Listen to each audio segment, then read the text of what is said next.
আমি ইভেন্ট ওরে না পাই ওর ব্যথায় এমনও প্রার্থনা করছি আল্লাহর কাছে যে যদি আমার 20টা বছর হায়াত থেকে দেয় 10 বছর কাটেন না, আমার এই হাত পাও যদি একটাও যদি নিয়ে যদি সুখী দাও তুমি আল্লাহ, তারপর ওর আমার কাছে ফিরে দাও। আমি ওর অনেক ভালোবাসি জীবনে, আমি কোনোদিন ভাবিনি ওরে ছাইরে আমি থাকি। রিয়ান আহমেদ জসিম, আমার দেশের বাড়ি চাঁদপুরে হেমচরে। তো আমি ছোটবেলা থেকে বড় হয়েছি গাজীপুরে বড় হয়েছেন। আচ্ছা, ওকে। জীবন গল্প অনুষ্ঠানটা আপনি শোনেন নিশ্চয়ই, নইলে তো আপনি এখানে বলতে। অনেক জীবন গল্প অনুষ্ঠানও আমার লাইফে কিছুটা প্রভাব ফেলছে শোনার বিষয় নিয়ে। কি ধরনের নেগেটিভ কোনো প্রভাব ফেলছে? নেগেটিভ প্রভাব ফেলতে যেমন আমি কখনো সরাসরি লাইভ শো গুলো শুনি না, আমি ইউটিউব থেকে সবসময় শুনি এবং দিনে 4 থেকে 5টা গল্প শোনারও আমার আছে। মানে একটা না এমনকি আমি এটার জন্য মানে মাথায় প্রচন্ড ঘুরাইতো, তারপর কান ব্যথা করতো। তার পরবর্তীতে আমি বক্স কিনা ব্লুটুথ সিস্টেম মোবাইল থেকে এভাবে শুনছি, কিন্তু এটা নিয়েও আমার একটা প্রবস্থা, আমি সারাদিন এগুলো নিয়ে মানে খুব ভালো লাগে আর কি। আর আপনি একাই শুনতেন নাকি আরো অনেক লোকজনকে শোনাতেন বা কেউ শুনতো? একাই শুনতাম, কিন্তু একটা গল্প বকা টকা দিয়েছে কখনো এইসব গল্প শোনার জন্য? ফ্যামিলি থেকে বকা দিব? আমি তো দোকানে এমন একটা পজিশনে আমাকে বকা দেওয়ার কারো একমাত্র মালিক ছাড়া কোনোই নাই। তারপর সবাই আর কি আমাকে নিয়ে একটু দুষ্টামি ফাজলামি করতো, যেগুলো শুনে কি লাভ। সারাদিন শুনতেন? সারাদিন। ওকে, ইউটিউবের কথা যেহেতু আসলো, প্রিয় শ্রোতা, আমাদের ঢাকা এফএম এর ইউটিউব চ্যানেল আছে জীবন গল্প এবং সিক্রেটস অনুষ্ঠানের। আপনারা ওখান থেকে আমাদের পুরো অনুষ্ঠানগুলো ডাউনলোড করতে পারবেন, যাবতীয় অনুষ্ঠান মানে এখন পর্যন্ত যতগুলো এপিসোড হয়েছে সেগুলো ডাউনলোড করতে পারবেন, শুনতে পারবেন ওখান থেকে। আমাদের ইউটিউবের চ্যানেলটা জানা আছে আপনার? www.youtube.com/dfm904। হ্যাঁ, www.youtube.com/dfm904। ওখানে গিয়ে অবশ্যই আপনারা সাবস্ক্রাইব বাটনে ক্লিক করবেন এবং নোটিফিকেশনটা অন করে দেবেন, তাহলে নতুন পর্ব ওখানে আপলোড করার সঙ্গে সঙ্গে আপনার মোবাইলে নোটিফিকেশন চলে যাবে এবং আপনি সবার আগেই শুনতে পারবেন ওখান থেকে, যদি আপনার নোটিফিকেশন অন করা থাকে। তো কি যেন নামটা বলছিলেন? জসিম। আচ্ছা, তো জসিম, যেহেতু আপনি জীবন গল্প শোনেন, আপনি নিশ্চয়ই জানেন কিভাবে এখানে জীবন গল্প বলতে হয়। বলুন, শুরু। তার আগে আমি একটু প্লাস করে নিই যে জীবন গল্প আসলে 3টা গল্প আমার জীবনে এখনো আমার মনে আছে যে আমি তো শুনি। একটা গাজীপুরের যে তুই যে ক্যান্সার এফেক্ট লাভ স্টোরি, ইমন তীব্রতা, গল্পটা আমি শুনে অনেক মানে চোখের জল পড়ছে অনেক। তারপরে এই গল্পটা শুনে আমি মনে করেন অনেক লোকের এটার প্রতি আরো আগ্রহ বাড়াইছি। আর হাসছি আপনার এই নতুন স্টেশনে রিক্তা নামের একটা মেয়ের গল্প ছিল, ওই যে উনি বোর্ডে শালিরে ব্ল্যাকমেল করে আর কি করছে। তখন আপনি ওনার বকাঝকা করতেছিলেন যে আমি ওর পাইলে হাড়গোড় ভাঙা দিতাম, ঠ্যাং ভাঙা দিতাম। কিছুদিন আগে তখন আমি রাত্রে মানে কাজ করতেছি। ভেরি ভেরি স্যাড স্টোরি এবং এটা খুব দুঃখজনক। আমি খুব মানে আমার এই যে লাইফে লাস্ট এই ট্রেজেডিটা ঘটার পর আমি কখনো হাসিনি, মানে ওই গল্পটা শুনে খুব হাসছিলাম, কিন্তু গল্পটা খুব প্যাথেটিক খুবই, এবং আমি সত্যি সত্যি পেলে হাড়গোড় ভেঙে যেতাম, এরকম একটা অনুভূতি হয়েছিল। এরকম বলছিলেন। আচ্ছা, তো তারপরে আরেকটা গল্প যেটাকে আমাকে নাড়া দিয়েছে এবং রাত 2টা বাজে আমি সাহায্য করতে বাধ্য হয়েছি, সেটা হলো রুবানা হক প্রিয়ঙ্কার আম্মু। আচ্ছা, মনে আছে? তখন রাত 2টা বাজে আমি বিকাশে আমার সাধ্য মতো 500 টাকা ওনাকে আমি সাথে সাথে। কোথায় ছিল এই গল্পটা? অন্য রেডিও স্টেশনের? আগে রেডিও স্টেশন। মেয়েটা কি ছিল? মেয়েটা কি কোনো গল্পটা কি ছিল? মেয়েটা ছিল ওই লোকা ওই যে ওনার বড় ভদ্রলোক ফ্যামিলির মেয়ে আর কি। তো ওনার যে জোর করে এলাকার একজন বড় বিয়ে করছিল, তো ওনার যে বাচ্চা একবার করে অনেকবার 7-8বার বাচ্চা নষ্ট হয়েছে, লাস্টের বাচ্চাটুকু মেশিনে বাইর করতে গিয়া ভাঙা গেছে। তারপরে বাইরে থেকে চিকিৎসা করে আনছে। একটা মেয়ে আসছিল প্রিয়ঙ্কার নাম। ও আচ্ছা, প্রতিবন্ধী মেয়েটা। হ্যাঁ, ভিডিও আপলোড করছিলেন। ওই ভিডিও দেখার পর তো আমার কাছে টাকা ছিল, কিন্তু এমন একজনের টাকাটা আমার ছোট ভাইয়ের পরীক্ষার ফিস। তো মানে আমার মনটা এত হয়েছিল, তখন আমি ওখান থেকে 500 টাকা দিয়ে দিছি আর কি। একটা কথা বলি প্রিয় শ্রোতা, আসলে এগুলো না আমি কখনো বলতে চাইনি আমার এই অনুষ্ঠানে, মানে কখনোই বলি না, ভালো লাগে না বলতে আসলে, কারণ নিজের ঢোল নিজে পেটানো হয় এবং এতে আসলে কষ্টই হয় এক ধরনের। এই যে জীবন গল্প কিংবা আগের রেডিও স্টেশনে যে অনুষ্ঠানটা আমি করতাম, এগুলোর তো আসলে কন্টেন্ট সেম, মানুষ লাইফের স্টোরি বলেন, with the name of almighty Allah. আমি এখন পর্যন্ত এই অনুষ্ঠানের মাধ্যমে কত মানুষকে যে সাহায্য করতে পেরেছি আপনাদের সহযোগিতায়, এবং এই সাহায্যে অনেক সময় তারা যেই প্রবলেমটা নিয়ে আসেন সেই প্রবলেম সলভ হয়েও আরও বেশি হয়ে যায়, আবার কোনো কোনো সময় আসলে সাহায্য কিছুই না তাদের প্রবলেমের জায়গাটিতে, কিন্তু কত মানুষ যে সাহায্য পেয়েছেন এই অনুষ্ঠানের কল্যাণে, এটা নিঃসন্দেহে সৃষ্টিকর্তার কাছে কৃতজ্ঞতা আমরা জানাই। এবং আপনি চিন্তা করতে পারবেন না, এই যে ভদ্রলোক যিনি বললেন জসিম, যে ওটা অন্যের টাকা আমি বিকাশ করে পাঠিয়েছিলাম, এরকম কত মানে হৃদয়বান মানুষ যে তাদেরকে সাহায্য করেন। কিছুদিন আগে একটা গল্প এসেছিল, যদি আপনার শোনা থাকে, সিলেটের এক ভদ্র ফ্যামিলি রেপ হয়েছে। আমি এটা অ্যানাউন্স করার পর না, তার বিয়ে শাদী হয়েছে কিনা আমি এখনও আপডেটেড না, আমি খোঁজখবর রাখছি। আপডেট হওয়ার পর যেই সাহায্য এসছে তা দিয়ে মোটামুটি তারা সচ্ছল হয়ে যেতে পারবে। হ্যাঁ, তো এটা আসলে কত বড় দোয়া না, মানে প্রত্যেকেই কিন্তু প্রত্যেকের জায়গা থেকে একটা পার্টিসিপেট করলো এবং এটা কিন্তু জীবনে অনেক বড় হয়ে রিটার্ন আসে। তো যাই হোক, আজকের অনুষ্ঠানটা একটু অন্যভাবে শুরু হলো, ভালো লাগলো আপনার কথা শুনে। আপনারা পাশে আছেন বলেই এই অনুষ্ঠানটি এত সুন্দর, এই অনুষ্ঠানটি এতদিন পর্যন্ত চলেছে এবং এটা আরও সামনের দিকে যাবে ইনশাল্লাহ। আর এই অনুষ্ঠানে যদি আপনারা অংশগ্রহণ করতে চান প্লিজ আমাদেরকে ফোন করবেন। আমাদের ফোন নাম্বারটি হচ্ছে 09611904 আমি আবারও বলছি 09611904। হ্যাঁ, তো জসিম শুরু করুন একেবারে ছোটবেলা থেকে, যেখান থেকে মনে পড়ে। আমরা ফ্যামিলিতে বাবা মা আছে, আমরা 2 ভাই 2 বোন। তো ছোটবেলা আমার যতটুকু মনে আছে, আমি 1 থেকে 3 পর্যন্ত ব্রাক স্কুলে লেখাপড়া করছি, গ্রাম অঞ্চলে যে ব্রাক। বাবা কি করতেন? আমার বাবা কৃষি কাজ করতে, আর আমাদের রিভার কান্ট্রি এলাকা, তো ওখানে আপনার মাছ ধরা হয়। আচ্ছা, তো মাছও ধরতেন? 6 মাস মাছ ধরতেন, 6 মাস উপরে কৃষি কাজ করতেন। আচ্ছা, ওকে, ঠিক আছে। তো লেখাপড়া একটু ভালোই ছিলাম। 3 থেকে ওখান থেকে 4-এ ওঠার পর 4-এ 5-এ প্রাইমারি স্কুলে কাটাইছি। তো আমার কি আবার একটা কি, আমি পড়া একবার দেখলেই মানে মুখস্থ হয়ে যায়, বলতে পারি। আচ্ছা, তো এদিক থেকে আমাদের প্রধান শিক্ষকের সাপোর্ট পাইতাম আর কি, উনি আমারে খুব অন্য চোখে দেখতেন। 4-এ যখন বার্ষিক পরীক্ষা দিলাম, তো আমরা যখন 3-4 জন একসাথে স্কুলে যাই, তো পরীক্ষার সময় দেখলাম যে ওরা আমার যা দেখা লাগছে আর কি করছে, কিন্তু তখন আমি পরীক্ষা দিয়ে ঢাকা যাই বেড়াইতে যাওয়ার পর আয়সা শুনি ওরা সবাই পাস করছে, আমি ফেল গেছি। তো আমি খুব কান্নাকাটি যে না, এটা কিভাবে সম্ভব, যে আমার দেখে লিখে পাস করে ফেললো আর আপনি ফেল করে ফেললেন। পরের বাদে আমি খুব কান্নাকাটি, আমি লেখাপড়া করবো না সেই। তো মা বলতেছে আগে স্কুলে যাও, স্কুলে যা দেখো যে কি হয়েছে। পরে স্কুলে যা দেখি যে না, আমি ফেল করি নাই, আমি পাসই করছি, এটা একটা গুজব ছিল। আচ্ছা, 6-এ যখন ভর্তি হই, 6-এ ভর্তি হইলে আমার তো আর লেখাপড়ার মন বসে না, মানে বাড়ির পাশে স্কুল, ভালো লাগে না, এই তো এলাকায় ঘোরাঘুরি করি করি এরকমই নিয়া। তো আমাদের আবার একটা ইসলামিক স্যার ছিল, তো উনি নামাজ না পড়লে সবাই মারতো আর কি। তো আমি ওই দিন নামাজ না পড়ে মিথ্যা কথা বলছি যে হ্যাঁ স্যার আমি পড়ছি। তো পিছন থেকে আমার ফুয়াতো ভাই ছিল রাজা, ও বলতেছে যে না স্যার ও পড়ে না। তো স্যার আমারে মারার পর আমি বললাম যে আমি আর স্কুলে যাবো না। তারপরে মা বলতেছে তো স্কুলে যখন যাবি না তাহলে আমাদের কাজ করেই খাওয়া, তোর বসায় তো আর আমি খাওয়াবো না, তোর বাপে গালাগালি করে এই করে। তখন আমার ফুয়াতো ভাই থাকে ধানমন্ডি জিগাতলা, ওনার সাথে যোগাযোগ কইরা তো এখানে পাঠাইলো।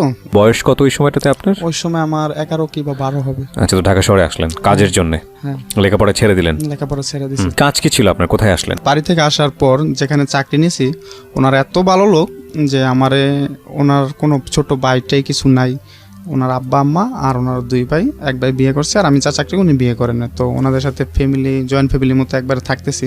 ওনারা আমার কখনো বাড়িতে মেহমান আসলে যদি জিজ্ঞাসা করছে যে উনি ওকে, বা এসে বলছে যে আমার ছোট ছেলে, কোনো সময় বলে না যে ও আমাদের দোকানে কাজ করে বা ওরকম কি, একবারে। কিন্তু ওনার আদর ভালোবাসা পায়, আমি আর বাড়িতে যাই না, এক বছরে একবার বাড়িতে যাই আর কি। এইভাবে ওখানে। কোথায় এটা? ঢাকাতে? এটা গাজীপুরে। ওকে, গাজীপুর। তো আমাদের দোকানে একটা কাস্টমার ছিল যে উনি রং মিস্ত্রি, ওনার সাথে আমার খুব ভালো পরিচয়। উনি আমার বাইগনা বইলা ডাকতো, তারপরে ওনার মামা বইলা ডাকতাম। তো একদিন এখানে প্রায় 5 বছর চলে গেছে দোকানদারি করতেছি এরকম। জি। তো একদিন ভাইয়ের সাথে 1 কথা 2 কথা এরকমই নিয়ে, মানে যে আমি বলতেছি আমি আর চাকরি করবো না, যে আমি চলে যাবো। পরে বাবির বাড়িতে যা বাবিরে বলছি, ভাইয়া বাবিরে ধরছে যে ও চলে যাইতে চায়, ও গেলে আমি কিভাবে দোকান চালামো বা এরকম। আর আমি চলে যাওয়াটা বড় বিষয় না, যে আমি যে হয়তো কাজ করে চলে গেলাম, করলাম না, টাকা দিল না, কিন্তু ওরকম বিষয় না। কিন্তু আমি তাদের ফ্যামিলির সাথে এরকমভাবে জড়ায় আছি যে আমার যাওয়াটা ওনারা মাইনে নিতে পারতেছে না।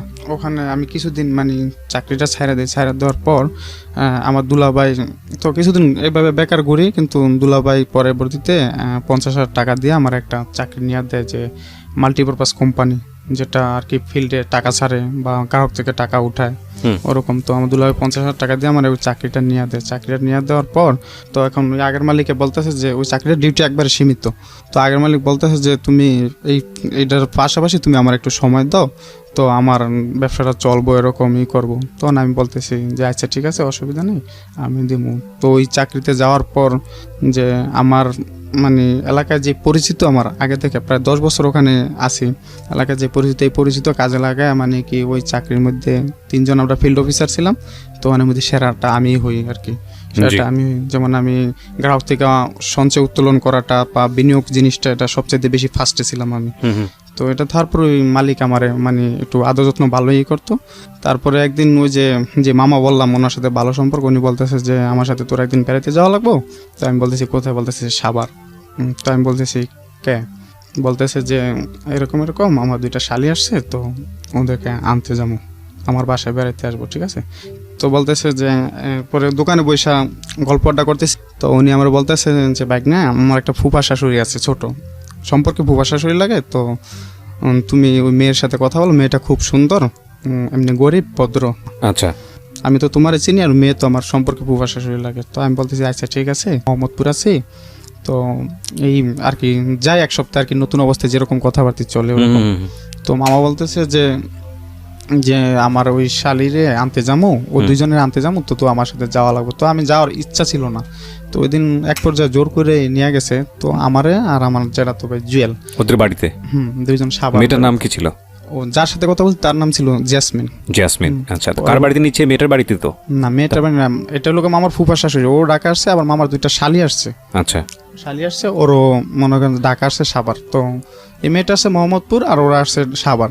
তো দুজনেরই আনা হবে ওনার বাড়িতে আর কি। কার বাড়িতে? এটা মামার বাড়িতে? মামার বাড়িতে। আচ্ছা, মানে জেসমিনকেও আনা হবে?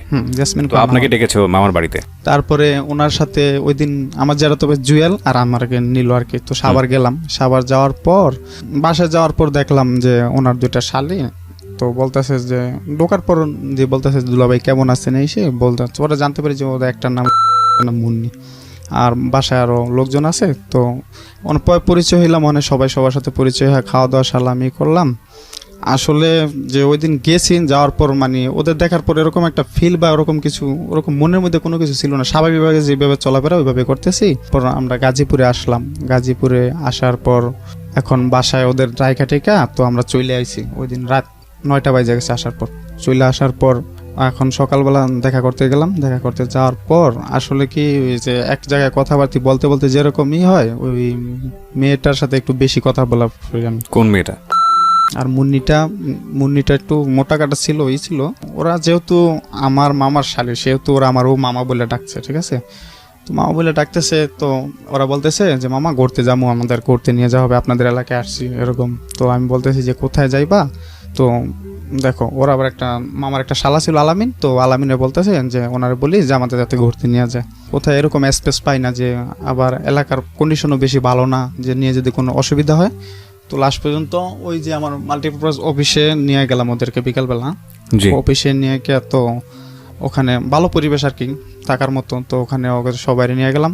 তো আমরা সবাই অফিসে যাওয়ার পর তো আমার অফিস স্টাফ সবাই আমার জন্য মানে অফিসটা ক্লিয়ার করে দিছে যে আমার গেস্ট আছে, তাদেরকে আমি আপ্যায়ন করবো, এই করবো। পাসপোর্টের দোকান থেকে এরকম সব কিছু আনার পর আমরা সবাই একসাথে খাওয়া দাওয়া করতেছি। তো রিক্তা আমার পাশে বসছে, আমার যে বসার টেবিলটা ওইটার পাশে রিক্তা বসছে, আর ওই পাশে মুন্নি আলামিন জুয়েল বসছে। বসার পর এক পর্যায়ে সবাই দুষ্টামি করে খাইতেছে, তো থেকে বার্গারটা মানে মাটিতে পড়ে যায়। পড়ে যাওয়ার পর আমি উঠাইতে যাই, ও উঠাইতে যায়, এক পর্যায়ে মানে ওর চুলগুলো আমার এখানে লাগে আর কি, চোখে মুখে লাগে। আসলে ওই অনুভূতিটাই আমার জীবনে কাল হয়ে দাঁড়াইছে, ঠিক আছে। তখন ওরে মানে আমার খুব একটা এরকম যে ভালো লাগে আর কি, এরকম একটা লাগে। তো ওরে যাইতে যাইতে পাশে অনেক বলি যে তোমার না আমার খুব ভালো লাগে এসে, পরে ও কোনো পাত্তা দেন এরকম করে না, যে ভাবছি দুষ্টামি করে বলি করি। তো বাসায় যাওয়ার পর ওরে আমি বলি দেখো তুমি তো আমার মামা ডাকছো, তো এরকমটা আমাদের তো কোনো সম্পর্ক আগে থেকে নাই, ঠিক আছে, কিন্তু তোমার আমার খুব ভালো লাগে, চলো না আমরা সম্পর্কটা পাল্টায়, ঠিক আছে, আমি তোমার সাথে সম্পর্ক। পরেও আমার ইডিয়েট বলে একটা বকা দেয় মতন আমি রাগ করে ওখান থেকে চলে আসি। চলে আসার পর দেখে আমার নাম্বারে অনেকগুলো ফোন দেয়, আমি ফোন ধরি না। পরে একটা মেসেজ আসে যেখানে লেখা ছিল আই এম সরি, আসলে আমি এই কথা বলতে চাইনি।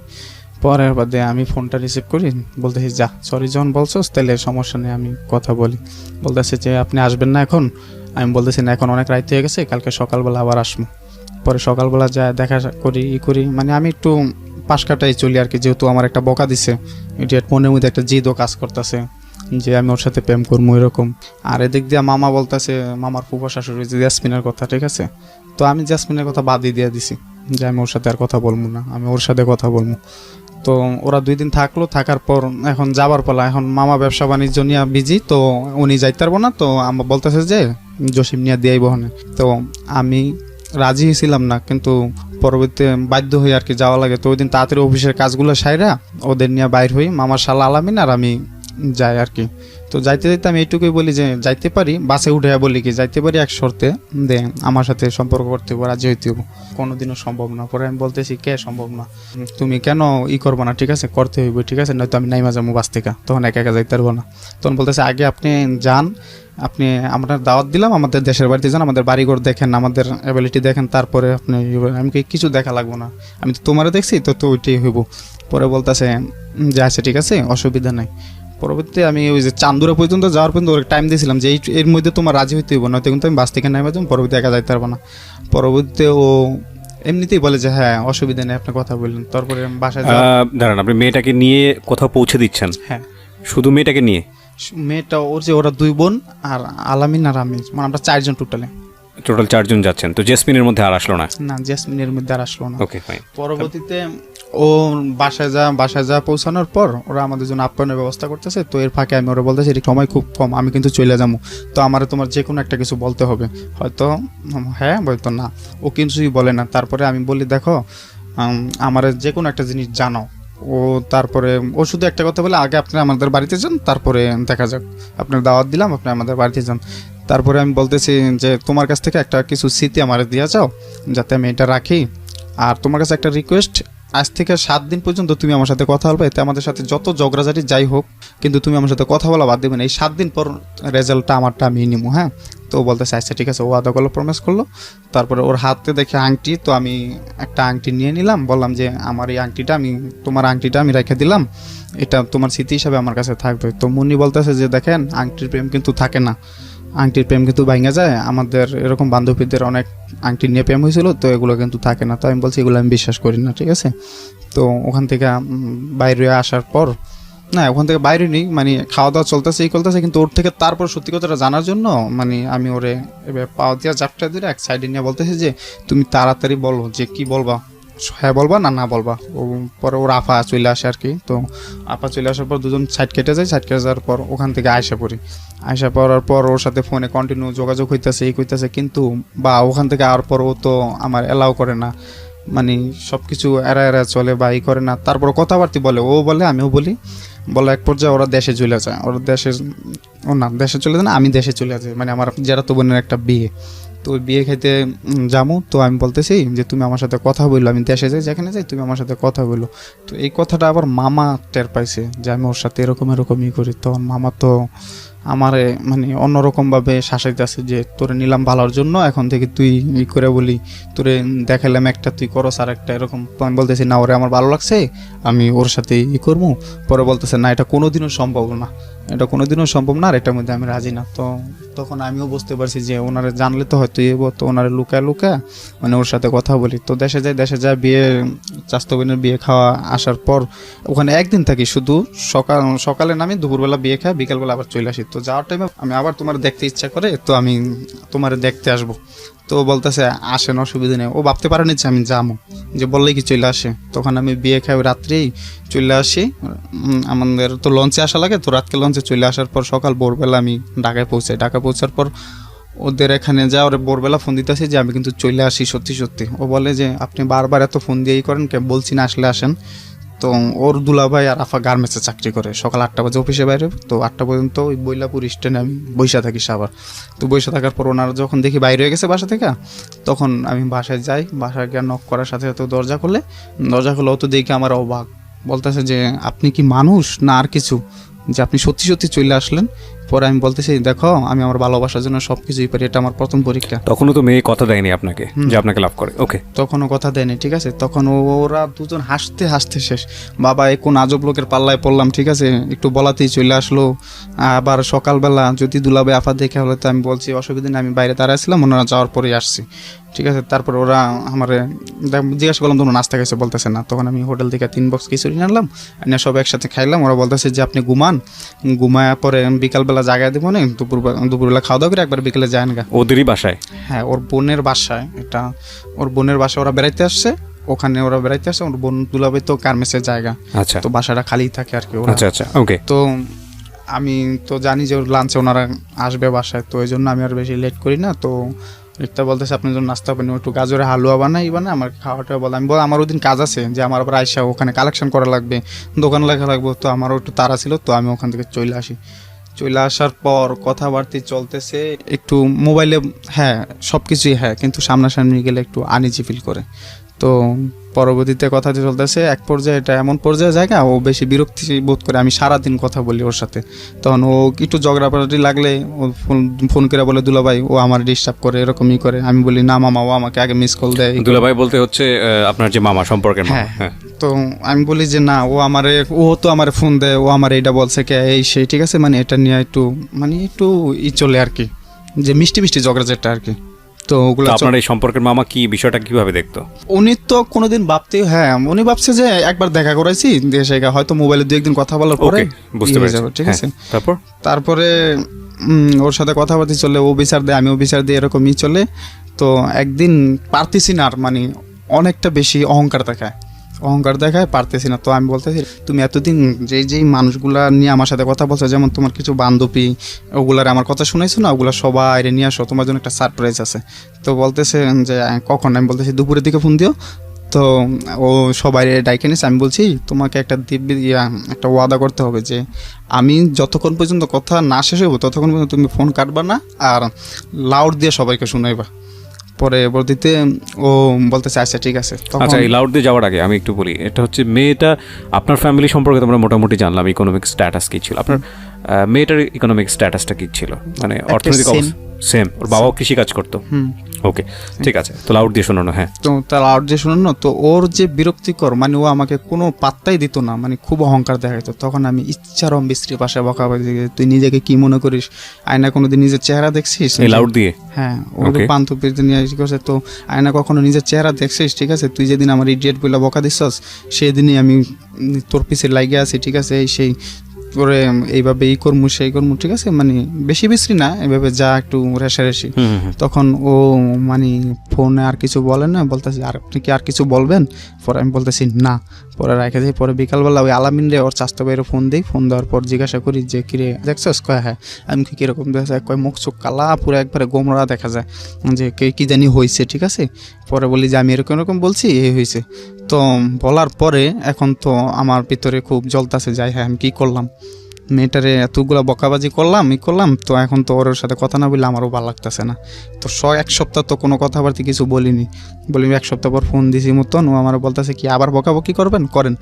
পরে আমি বলতেছি না দেখো, আমি কোনো দিন বকাবাজি তো এরকম কোনো মেয়েরে করিনি, আসলে তোমার যে জিদ কন্ট্রোল করতে না পারে আমি তোমার কাছে, তাই তোমার কাছে ক্ষমা চাওয়ার জন্য ফোন দিছি। তো বলতেছে যে না আপনি আরও যদি মন চায় তো আরও বলেন, ঠিক আছে, আমি কি তুমি আমার ক্ষমা করে দাও, ঠিক আছে। আমি কোনো দিন, তো ওই দিন আমি খুব কান্নাকাটি করি ওর কাছে যে আমি আসলে কোনো দিন কোনো মেয়ের এরকমই করিনি। তো বলতেছে যে আচ্ছা ঠিক আছে আপনি রাত্রে ফোন দেন। পরবর্তীতে রাত্রে বাসায় যা ফোন দিই, ফোন দেওয়ার পর ওরে বলতেছে তুমি আমাকে ক্ষমা করে দাও, আমি কোনো দিন এরকমই করি নই, আসলে যা হয়ে গেছে, তুমি আমার সাথে কথা বলো বা না বলো এটা কোনো আমার কোনো না, কিন্তু তুমি আমার ক্ষমা করে দাও। তো বলতেছে ক্ষমা করতে পারি এক শর্তে। আমি বলতেছি কি শর্ত? পরে বলতেছে আমাকে ভালোবাসতে হবে। তো আমি বলছি না, এটা কোনোদিনও সম্ভব না, তোমার যদি কোনো প্রতিশোধ নেওয়ার ইচ্ছা থাকে তাহলে তুমি অন্যভাবে নাও, আমি মাইনা নেব। পরে বলতেছে না, আমি আপনাকে এক শর্তেই ক্ষমা করতে পারি, সেটা লোক আমাকে ভালোবাসতে হবে। আপনি তো তখন তাকে ভালোবাসেনি? বলছিলি তোকে তো আমি ভালোবাসুন, প্রশ্নই ওঠে না যে এরকম তুই কখনো এরকম আমার যোগ্য না, এরকম অনেক ধরনের, মানে আমি যেরকম বলছি ও আমার এরকম বইলা যে বলছে এটা তোর প্রতিশোধ, ঠিক আছে। তারপরে আমার তো আবার মনের মধ্যে একটা লাগলো, না ও আমার এরকম বললো, ঠিক আছে আমি তোরে ছাড়বো না, এই সেই। পরবর্তীতে আমি ওই যে জিয়াসমিন মেয়েটা, ওই মেয়েটার নাম্বার তো আমার কাছে আছে, তো ওরও বাড়িতে গেছে, বাড়িতে যাওয়ার পর ওই জাসমিন মেয়েটার ফোন দা বলি যে ও এরকম, ওই মেয়েটা অলরেডি জানা ফেলা যে ওর সাথে আমার এখন এটা চলতেছে, রিক্তার সাথে। হ্যাঁ, ওই মেয়েটার সাথে আর কথাবার্তা বলি না, ও পাশ কাটতে যায় আমিও পাশ কাটতে যাই, মানে আমাদের মাঝে আর ওরকম আগে যে কথা বলছিলাম এক সপ্তাহ জাসমিনের সাথে, ওটা আর হয় না। তখন ওই মেয়েটার বললাম যে ও আমার সাথে এরকমই করছে, তুমি একটু ওরে বোঝাও না যে ও যাতে আমার সাথে সম্পর্কটা করে। পরে ও বলতেছে যে দেখি কি করা যায়। তখন আমি সারাদিন ফোন দিয়ে ওদের নাম্বারে ডিস্টার্ব করি। দুপুরবেলা একটা ফোন ওই জাসমিনের মোবাইল থেকে আচ্ছা জাসমিনের মোবাইল থেকে একটা ফোন, তো আমি বলতেছি কি ব্যাপার ফোন দিছো কেন? বলতেছে যে আপনার জন্য একটা গুড নিউজ আছে। পরে আমি বলতেছি কি গুড নিউজ? পরে বলতেছে যে আপনার সাথে সম্পর্ক করব। তো আমি বলতেছি না, ও তো প্রতিশোধের নেশায় জৈলাপুরা রয়েছে, তো ও তো প্রতিশোধই নেব নিক, আমার ওর সাথে সম্পর্ক করার দরকার নেই, ও সম্পর্ক মানে বোঝে না। বলতেছে না, সিরিয়াসলি বলতেছে ও আপনার সাথে সম্পর্ক করব। কে বলছে এটা? এটা জাসমিন বলছে। জাসমিনের সাথে সম্পর্কটা কি ছিল? ওরা ফুফু বাস্তি। আচ্ছা। তারপরে বলছে মতন আমি বলছি যে ওকে দাও ফোনটা। পরে দিছে ও, আমি বলতেছি কি ব্যাপার তুমি আমার ফোন দিছো কেন? বলতেছে যে কেন ফোন দিছি জানেন না? পরে আমি বলতেছি তোমার সাথে আমার কিসের সম্পর্ক? আপনি জানেন না কিসের সম্পর্ক? পরে আমি বলতেছি বলো কিসের সম্পর্ক? ভালোবাসার সম্পর্ক। আমি কি ভালোবাসা কি জিনিস তুমি বোঝো? পরে বলতেছে আমি বুঝি না, আপনি আমার শিখাইবেন, আমি শিখবো, এখন থেকে আপনার সাথে আমি সম্পর্ক করবো। তো যাই হোক, ওদিনকে তো খুব খুশি আমি যে ওরকমই বলছে। তারপরে থেকে কথা কন্টিনিউ চলতেই আছে, মানে দিনের পর দিন এরকম কথা চলতেছে। তো বলতেছে যে আমার মা ঢাকা আসবে বেড়াতে, তো যদি পারেন মার সাথে দেখা করেন। আচ্ছা। প্রথম মানে ওর সাথে তো প্রেমেরই তো মানে খুব ভালো লাগতেছে, কাজগুলো সুন্দর মতো করতেছি, মানে দিনগুলো খুব সুন্দর কাটা যায়। ওকে। তখন ওর মা ঢাকা আসবে, ওর মার সাথে দেখা করতে বলে। তখন ওর মার সাথে আমি ওর মা ওর আপার বাসায় আসার পর আমি যাই আমার একটা ফ্রেন্ড আছে ওরলি, আর ওই জুয়েলারি নিয়ে যাই। তো নিয়ে যাওয়ার পর আসলে সত্যি কথা বলতে কি মানে একটা শ্বশুরবাড়ির মানুষ যেরকমভাবে যায় আমি ওরকমভাবেই কইরা গেছি। তারপরে উনিও মনে করেন যে আমার অ্যাকসেপ্ট করছে। অ্যাকসেপ্ট করার পর কথাবার্তা হলো। তো উনি বলতেছে যে তুমি আমার মেয়ের সাথে সম্পর্ক করো, যদি কখনো আমার মেয়েরে ভালো লাগে বিয়ে করতে চাও তাহলে তোমার গার্জিয়ান আনা লাগবে। আচ্ছা। তখন আমি বলতেছি যে আচ্ছা ঠিক আছে, সেটা আমার ফ্যামিলির ম্যানেজ করে আমি আনতে পারবো। পরবর্তীতে উনি বলছে মেয়ে কিন্তু কখনো তোমার হাতে একা তুলে দেবো না, আর একা যাবে না। পরবর্তীতে আমি বলছি ঠিক আছে। তো ওখান থেকে ওইদিন কথাবার্তা বলে চলে, মানে ওদের ফ্যামিলির সঙ্গেও আপনার কথাবার্তা হয়ে গেল? হ্যাঁ। আচ্ছা। অলরেডি কথাবার্তা হয়ে গেছে। তারপরে ওর মা এরকম আশ্বাস দেওয়ার পর আমি ওখান থেকে আসার পর ওদের ফ্যামিলি সবার সাথে কথা হয়, ওর সাথেও কথাবার্তা হওয়ার এক পর্যায়ে কিছুদিন পর ও আবার ঢাকা আসবে। বোনের বাসায়। ওর বোনের বাসায় আসার পর আমার সাথে দেখা করার ডেট হয় যে আমি ওখানে দেখা করতে যাব। তো ওর যাওয়ার আগে ওর বোনের অনুমতি নিলি যে আপা আমি কিন্তু আসতেছি আপনার বাসায়, ওর সাথে দেখা করবো। তো ওর বোন আমাকে একটা স্পেস দেয় যে জসিম তুমি আসার পর সকাল 8টার পর বাসায় ঢোকবা, যাতে তোমার দুলাভাই না দেখে। আর আমরা তো পড়ে যাই, পরে 12টা বাজে লাঞ্চে যখন আমরা আসি তুমি বাসা থেকে বাইরে যাওয়ার পর আবার 2টার পর ঢুকো, তারপর সারাদিন ওর সাথে কথাবার্তা বললে পরে চলে যাও। আচ্ছা। বিষয়টা কিন্তু উনি আমাকে স্পেস দিতে আছে। হ্যাঁ। ছোট ছিলেন না বড় ছিলেন? উনি বড় বোন ছিলেন। তো উনি ওনার এই আশ্বাসে তো আমি যাই, কিছু কেনাকাটা কইরা সবকিছু নিয়ে টিয়া যাই। তো বাসায় একা থাকে না, ওই যে ওনার আপার একটা মেয়ে আছে 5 বছর বয়স আর কি, ওরা দুজন থাকে। তো ওদিন যায়, তখন আমি বলি এখন তো যাই হোক কত ঝগড়াঝাটি কত কিছুর পরে তুমি আমার সাথে কথা বলতেছো, আমি তোমার সাথে কথা বলছি, আমাদের সম্পর্কটা কিন্তু একটু আগায় গেছে গা। তো তখন ও হঠাৎ করে বলতেছে যে দেখেন সম্পর্কটা আগে কিন্তু এখনো কিন্তু সম্পর্ক নিয়ে আমি কিন্তু শিওর কিছু বলতে পারতেছি না। বলতে পারছি না মানে কি আপনার জায়গা থেকে বলতে পারছেন না নাকি ওর জায়গা থেকে? ওর জায়গা থেকেও বলতে পারতেছে না। তো আমি বলতেছি কেন? কখন আপনার আমার ভালো লাগে, কখনো ভালো লাগে না। তখন আমি বলতেছি কেন তোমার কোনো সমস্যা হবে তুমি বলো। কয় না আমার কোনো সমস্যা নেই। মেয়ের বয়সটা কত ছিল এই সময়টাতে? ও আমার সাথে 2 বছরের ছোট হবে আর কি। আপনার বয়স কত তখন? আমার তখন বয়স 20 হবে। ওকে। এক পর্যায়ে মানে দুজন কথা কাটাকাটির মধ্যে মানে একটু রাগান্তিত বাসায় জায়গা, ঠিক আছে। যাওয়ার পরে এর বাদে ও আমারে এরকম বলার পরে আমি তো মনে করি না এখন চইলা যামু। ওরে বলতেছি যে তোমার কাছে আসলাম, তো তুমি তো আমার কিছুই দিলা না, ঠিক আছে। তো ওখানে আর কি রুমে তো একা থাকি, তো ওই বাচ্চাটা ঘুমায় রয়েছে, ঠিক আছে। তো আমি ওরে আর কি তখন ও বলতে যে লাইট অফ করেন এভাবে করে না, ঠিক আছে, আগে লাইট অফ করেন, ঠিক আছে। তখন আমি এরকমভাবে ওর সাথে করতেছি। আর এই পর্যায়ে ওই ফারিয়া জায়গা যায় ঘুম থেকে, মানে আমাদের দুটো আপত্তিকর অবস্থায় দেখার পরে ও মেয়েটা কান্নাকাটি করে, মানে দেখার পর মেয়েটা চিল্লাচিল্লি কান্নাকাটি করে। তখন ও আবার ভয় পায়, আমার বলে মেয়েটার বোঝানোর জন্য ও আমার বলে যে তুই এখান থেকে চলে যা, তুই আমার কাছে আসবি না, আর যদি আসস তো তুই আমার মরা মুখ দেখবি। তখন আমি ওখান থেকে আসার পর মানে ওখান থেকে চলে আসি, ও মানে খুব রাগ হয়ে যায়। তখন চলে আসার পর আমি ওরে ফোন দিয়ে আসতে কিন্তু ও ফোনটা রিসিভ করে না, তারপর বলে তুই আমাকে আর ফোন দিবি না, সেই এরকম। তো আমি একদিন ফোন দিই না, একদিন ফোন না দেওয়ার পর ও আমার ফোন দেয়।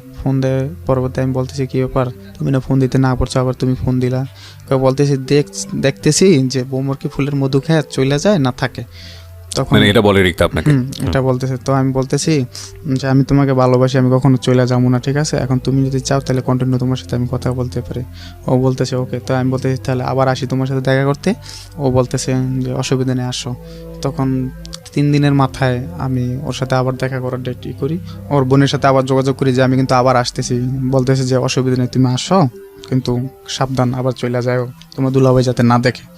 ওকে। তখন আমি যাই, যাওয়ার পর সকালবেলা ওর আমি একসাথে নাস্তা করি, খাই, খাওয়া দাওয়ার পর 12টা পর্যন্ত থাকি।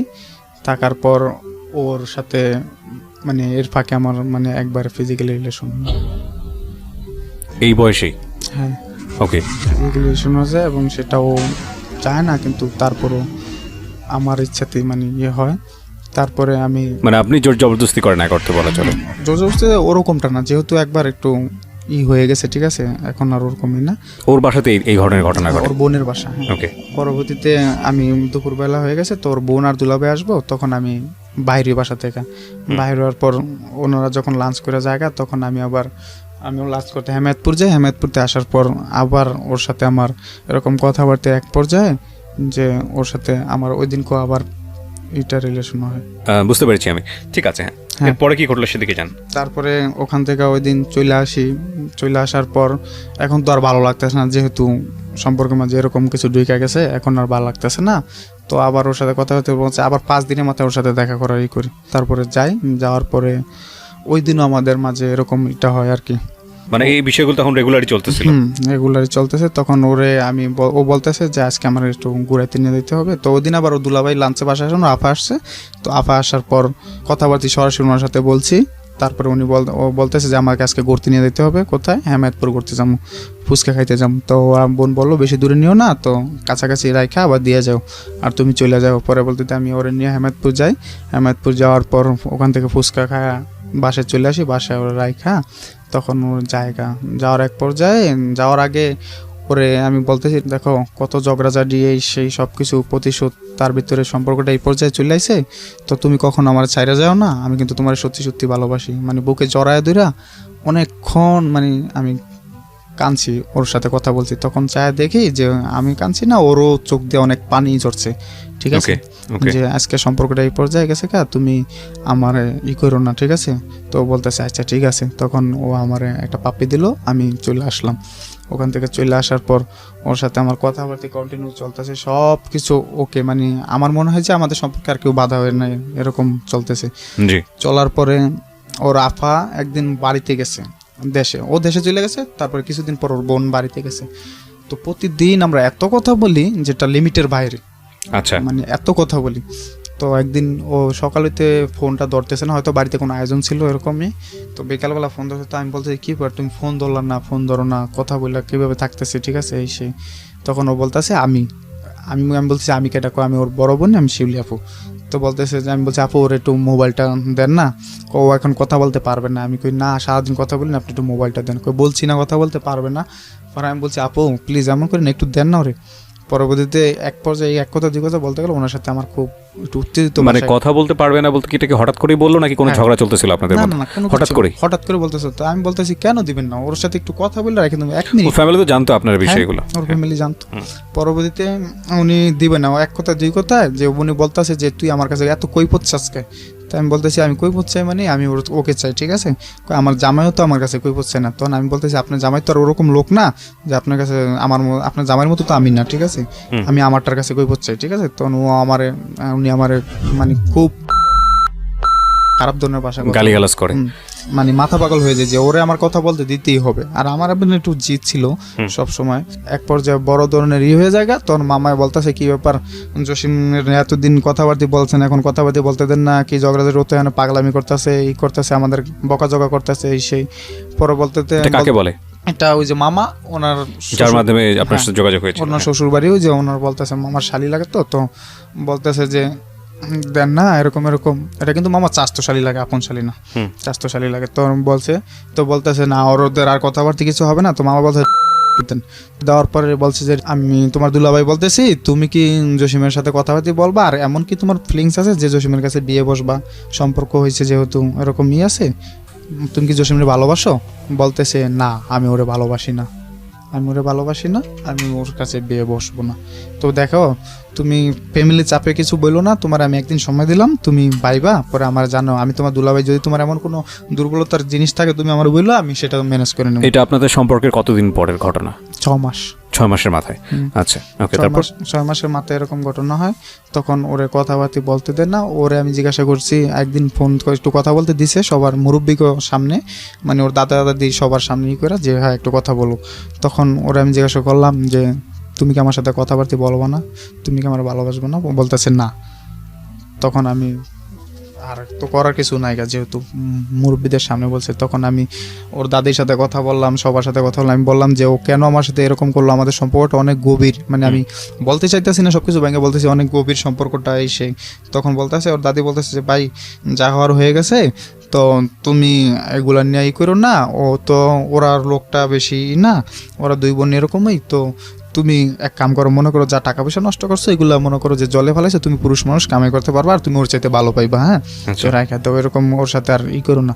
কিন্তু আমি তো আর এটা মাইনে নিতে পারি না, যে আমি এটা করবো না। তখন এক পর্যায়ে মানে আর কথাবার্তা বলার কোনো রাস্তাই খুঁজে পাই না, ঠিক আছে, যে ওর সাথে তো কথাবার্তা বলবো সে। তখন ও শুনতে পারি যে যে বাড়িতে অনেক গ্যাঞ্জাম, ওর সাথে আমার তখন আমি ফেসবুকে ওর সাথে আমার কিছু ছবি থাকে, ঠিক আছে, জি, এগুলা ছাইরা দেওয়ার পর ফেসবুকে কি করেন? ওর সাথে আমার 2টা ছবি থাকে, জোড়া ছবি আর কি। এটা আপনি ফেসবুকে ছেড়ে দেন? হ্যাঁ।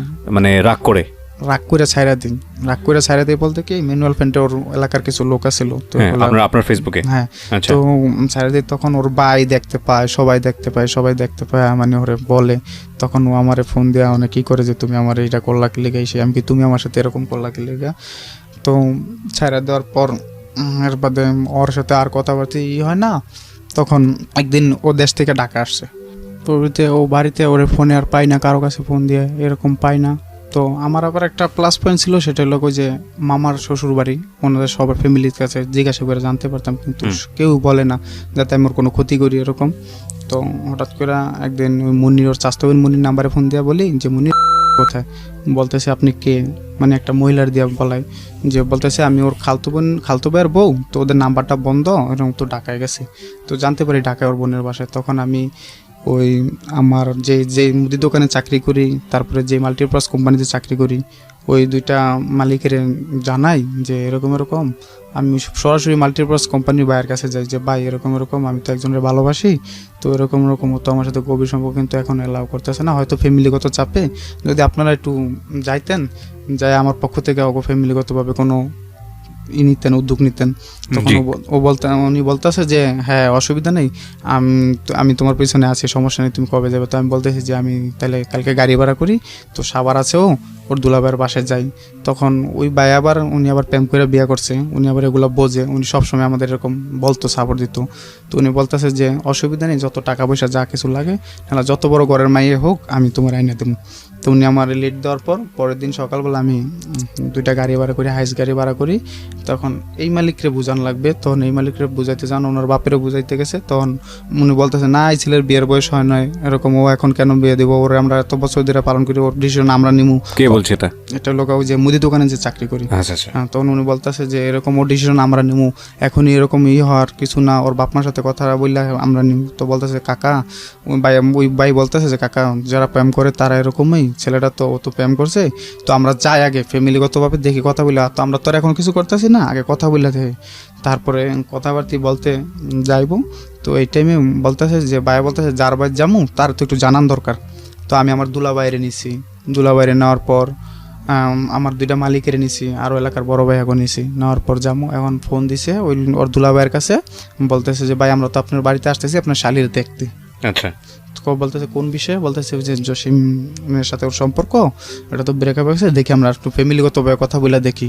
তো বলতেছে দেখেন ভাই ও আমার বোন না, ও আমার শালি, ঠিক আছে, তো ওর বিষয়ে কিছু বলার আমার অধিকার নাই, তো আপনারা যদি যান তাহলে ওর বাড়িতে যান, ওর বাড়িতে গেলে হয়তো এরকম কিছুটা একটা ফলাফল পাইবেন, কিন্তু ও তো আমার শালি, ওর বিষয়ে আমার এর চেয়ে বেশি কিছু বলারই নেই। তখন যাইতে দিব না, তখন আমি বলতেছি না আমি গাড়ি ভাড়া করছি, আমি আজকে যামই, ঠিক আছে, ওর সাথে দেখা করবোই, ও যখন ঢাকায় যায় অনেকদিন ধরে কথা বলতে পারি না। তখন আমি আমার আটকে রাখে অনেকে, তারপর বিকালবেলা ছাড়ার পর আমি বিকালবেলা আমার একটা ফ্রেন্ড আছে যে হেলাল আর লোক জসিম আরেকজন আমার মিতা, ওরে নিয়ে আমি এই সাভার যাই।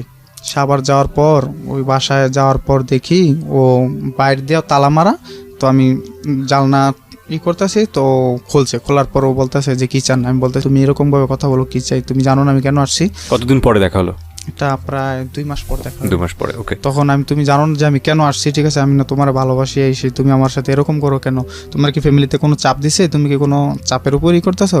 বলতেছে না, আমার চুপ করে রয়েছে, কোনো কথা বলে না। আমি বলছি দরজা খোলো তুমি, ও খুলতেছে না। তো আমি এক পর্যায়ে মানে ফ্ল্যাট বাসা তো নিচতলায় থাকে, তখন আমি জানলা বাইরে জোরে ঘুষি মারি, জানলার কাজগুলো ভেঙেছে। তখন উপর থেকে বাড়িওয়ালা আসে, বাড়িওয়ালা নাইমে আসা বলতেছে তুমি কে এখানে গ্যাঞ্জাম করতেছো? তো আমি বলতেছি আঙ্কেল এরকম ওর সাথে আমার সম্পর্ক, ওর সাথে সম্পর্ক, কিন্তু ও তো আমার অ্যাকসেপ্ট করতেছে না এখন, মানে আজকে এমন পর্যায়ে ওরে বললে আমি থাকতে পারতেছি না। তো ওরে বলে না আমার ভিতরে নিতে, আমি ওর সাথে একটু কথা বলবো। তখন বলতেছে মেহমান আসছে ভিতরে নাও, মেহমান ভিতরে নাও না কেন? ও বলতেছে ওকে আমি চিনি না। তখন তো ওই লোকে আমার বলছে ওর তোমার চিনে না আর তুমি বলতেছো এই সেই, মানে এক পর্যায়ে আটকেইব এরকম ভাব। তখন আমি বলতেছি দেখেন আঙ্কেল, ওর সাথে আমার কিছু ছবি আছে, ভিডিও আছে, এগুলো দেখেন, ও যদি আমার না চিনে তাহলে এগুলো কোথা থেকে আসলো। তখন দেখাইলাম, উনি বলতেছে এই মেয়ে তোমার যদি নাই চিনো তাহলে তোমার সাথে এগুলো আসলো কোথা থেকে। পরে বলতেছে যে মানুষের মতো মানুষ থাকতেই পারে। তখন বাড়িওয়ালা ওকে বলো যে একটা থাপ্পড় দেবো, বেয়াদব মেয়ে, ঠিক আছে, তোমার দুলাভাইয়ের খবর দেয় এসে। তখন ওর দুলাভাইয়ের খবর দেয়, ওর দুলাভাইয়ের খবর দেয় আসার পর আমার চিন্তা ভাবনা যে কোনো মূল্যে আমি সম্পর্কটা টিকায় রাখবো, এটাই। ওরে বইলা থাকতেও জোর করে হোক বা যেভাবেই হোক না কেন, যেভাবে হোক ওর সাথে সম্পর্কটা টিকায় রাখবো। তখন ওর দুলাভাইয়ের খবর দেয় মতন দুলাভাই আসে, ওর দুলাভাই আসার পর কোনো কথা বাড়তি কিছু না বললে চুপটি আমার খুব খুশি এসে মার শুরু। কিন্তু আসার আগে আমি অনেক কান্নাকাটি করছি যে তুমি একটা বার দরজাটা খোলো, তুমি আমার সাথে চলে আসো, আমি তোমার নিয়ে যে দেখো। দুলাভাই মানে হচ্ছে যাকে, যে আপনার মামা? না, তাহলে এটা লোক ওর দুলাভাই, আর ওর আর যেটা মামা এটা লোক চাস্তো দুলাভাই। আচ্ছা আচ্ছা, ওকে। তখন ওর দুলাভাই আমার মানে খুব উপরি চুপড়ি ঘুষি। তখন আমি ওনার পাওয়ারি বেড়া দিয়ে বলেছি দুলাভাই আমার মায়ের না, আপনি আমার কথাগুলো শোনেন, তারপরে যা কিছুই করেন। বলতেছে তুই আমার বাড়িতে এসে গ্যাঞ্জাম করস, এই সে আমার শালির নিয়েই করস তোমার। তখন ওখান থেকে ওই বাড়িওয়ালা ছাড়ানোর পরে আমার বলতেছে দেখো বাবা, মায়ের তো আর আমাদের না, আমি তোমার ঘটনাটা শুনছি, তো যাই হোক তুমি চলে যাও, তুমি ওর চাইতে ভালো মায়া পাইবা। আর হয়তো আমি এতটুকুই পারবো, আমার বাড়ি থেকে ওদের বাড়ি করে দিতে পারবো, যেহেতু ওর শালির নিয়ে আমাকে বাড়িতে গ্যাঞ্জাম, আমাদের তো বাড়ির একটা মান সম্মানের বিষয় আছে। আর ওর বোনের জন্য আমাদের বাড়িতে ভাড়াটিও থাকে না, একটু গ্যাঞ্জাম বেশি করে, তুমি চলে যাও এসে। তো ওখান থেকে আমি চলে আসি কিন্তু রাগ প্রচুর মাথার মধ্যে, যে মার খেয়েছি, রাগের পরে ওর সাথে মনে করেন যে খুব খারাপ ব্যবহার করি। ওর দুলাভাইয়ের ফোন দিয়ে একটু গালাগালি বকাঝকা করি যে তুই আমার মারছস, আজকে তোর ছোট ভাই থাকতো তুই কি এবার মারতে পারতি, তুই আমার প্রত্যেক টাকা দিস না, আমি প্রত্যেক টাকা তোরে ফিরে দেবো, ঠিক আছে, তুই পারলে আমার দেখা নিস, ঠিক আছে। আমি আচ্ছা ঠিক আছে দেখা নিবো, ঠিক আছে, আমি পিছন থেকে তোর একটা বাড়ি দিলেও দেবো আমি, ঠিক আছে, কয়টা তো দেখ কাপুরুষেরা, ঠিক আছে। তাই আমি বলছি আমি কাপুরুষ, তারপর আমি তোর দেখে নেবো। ওর বোনে আমার পরবর্তী রাত্রে ফোন দিয়ে বলতেছে তুই আয়, তোর কাছে মানে এটা আমার নেওয়ার জন্য আবার মারবো, নেওয়ার জন্য মানে বেশি প্ল্যান তৈরি করছে। যে সত্যি বলতেছি তুই যদি মানুষ নিয়ে আসতে পারস তাহলে যা তোর কাছে তুইলা তুমি লিখতে। তো ও বলতেছে হ্যাঁ তুমি আসুন, কেউ ধরে না আমার সাথে কথাবার্তাও বলে না। তখন একদিন সহব্রত আসলো মতন বলতেছে যে সহব্রতে নাকি আল্লাহর কাছে সবাই সব কিছু চাইলে পায়। তো আমি ওই দিন চামু, তো ওই দিন নামাজ পড়া সারা রাতে নামাজ পড়া আল্লাহর কাছে কান্নাকাটি করে বললাম যে আল্লাহ তুমি ওরা যদি ওরে আমার কাছে ফিরিয়ে দাও তাহলে হয়তো আমি কোনো দিন জানা সত্ত্বে যে মানুষ পাপ কাজ করে ওগুলা করবো না, আর ওরে যেদিন দিতে পাবো ওই দিনই তো 5 ওয়াক্ত নামাজ পড়বো। তো এরকম বলার পরে যে তখন এমনি চলতেছে, নিয়ত টেট করলাম সবসময় ভালোভাবে চলেই করি, যে আল্লাহর কাছে প্রার্থনা করি ওরা যাতে পাই। তখন এই দোকানদারির কারণে ওই ভাইয়ার সাথে একদিন ভাইয়া বলতেছে যে তুমি হয়তো এই মায়ারে বাইছানো নয়তো দোকানদারি বাইছানো, যদি এই মায়া নিয়ে টেনশন করে থাকো তাহলে তুমি মায়া নিয়ে থাকো, না তো আমাকে দোকানদারি ছাড়া দাও। তখন আমি বলতেছি না আমি ওরা কখনো ছাড়তে পারবো না, আমি আপনাদের এখান থেকে চলে গেলাম। তার মানে তখন আপনি আলটিমেটলি আপনার কাজটা ছেড়ে দিলেন মেয়েটার জন্য? হ্যাঁ, মেয়েটার জন্য কাজটা ছেড়ে যে আমি কখনো ওরে বুইলা থাকতাম না, যদি আরো যুদ্ধ করা লাগে সেও আমি ওরে নিয়ে বাঁচবো। তখন বাবির কাছে বললো যে ও কত বড় সাহস, ও মুখের উপর কথা বললা এইভাবেই করলো, ঠিক আছে, মেয়ের জন্য তো ছাড়তে যদি বলে তাহলে ছাইরে যাক।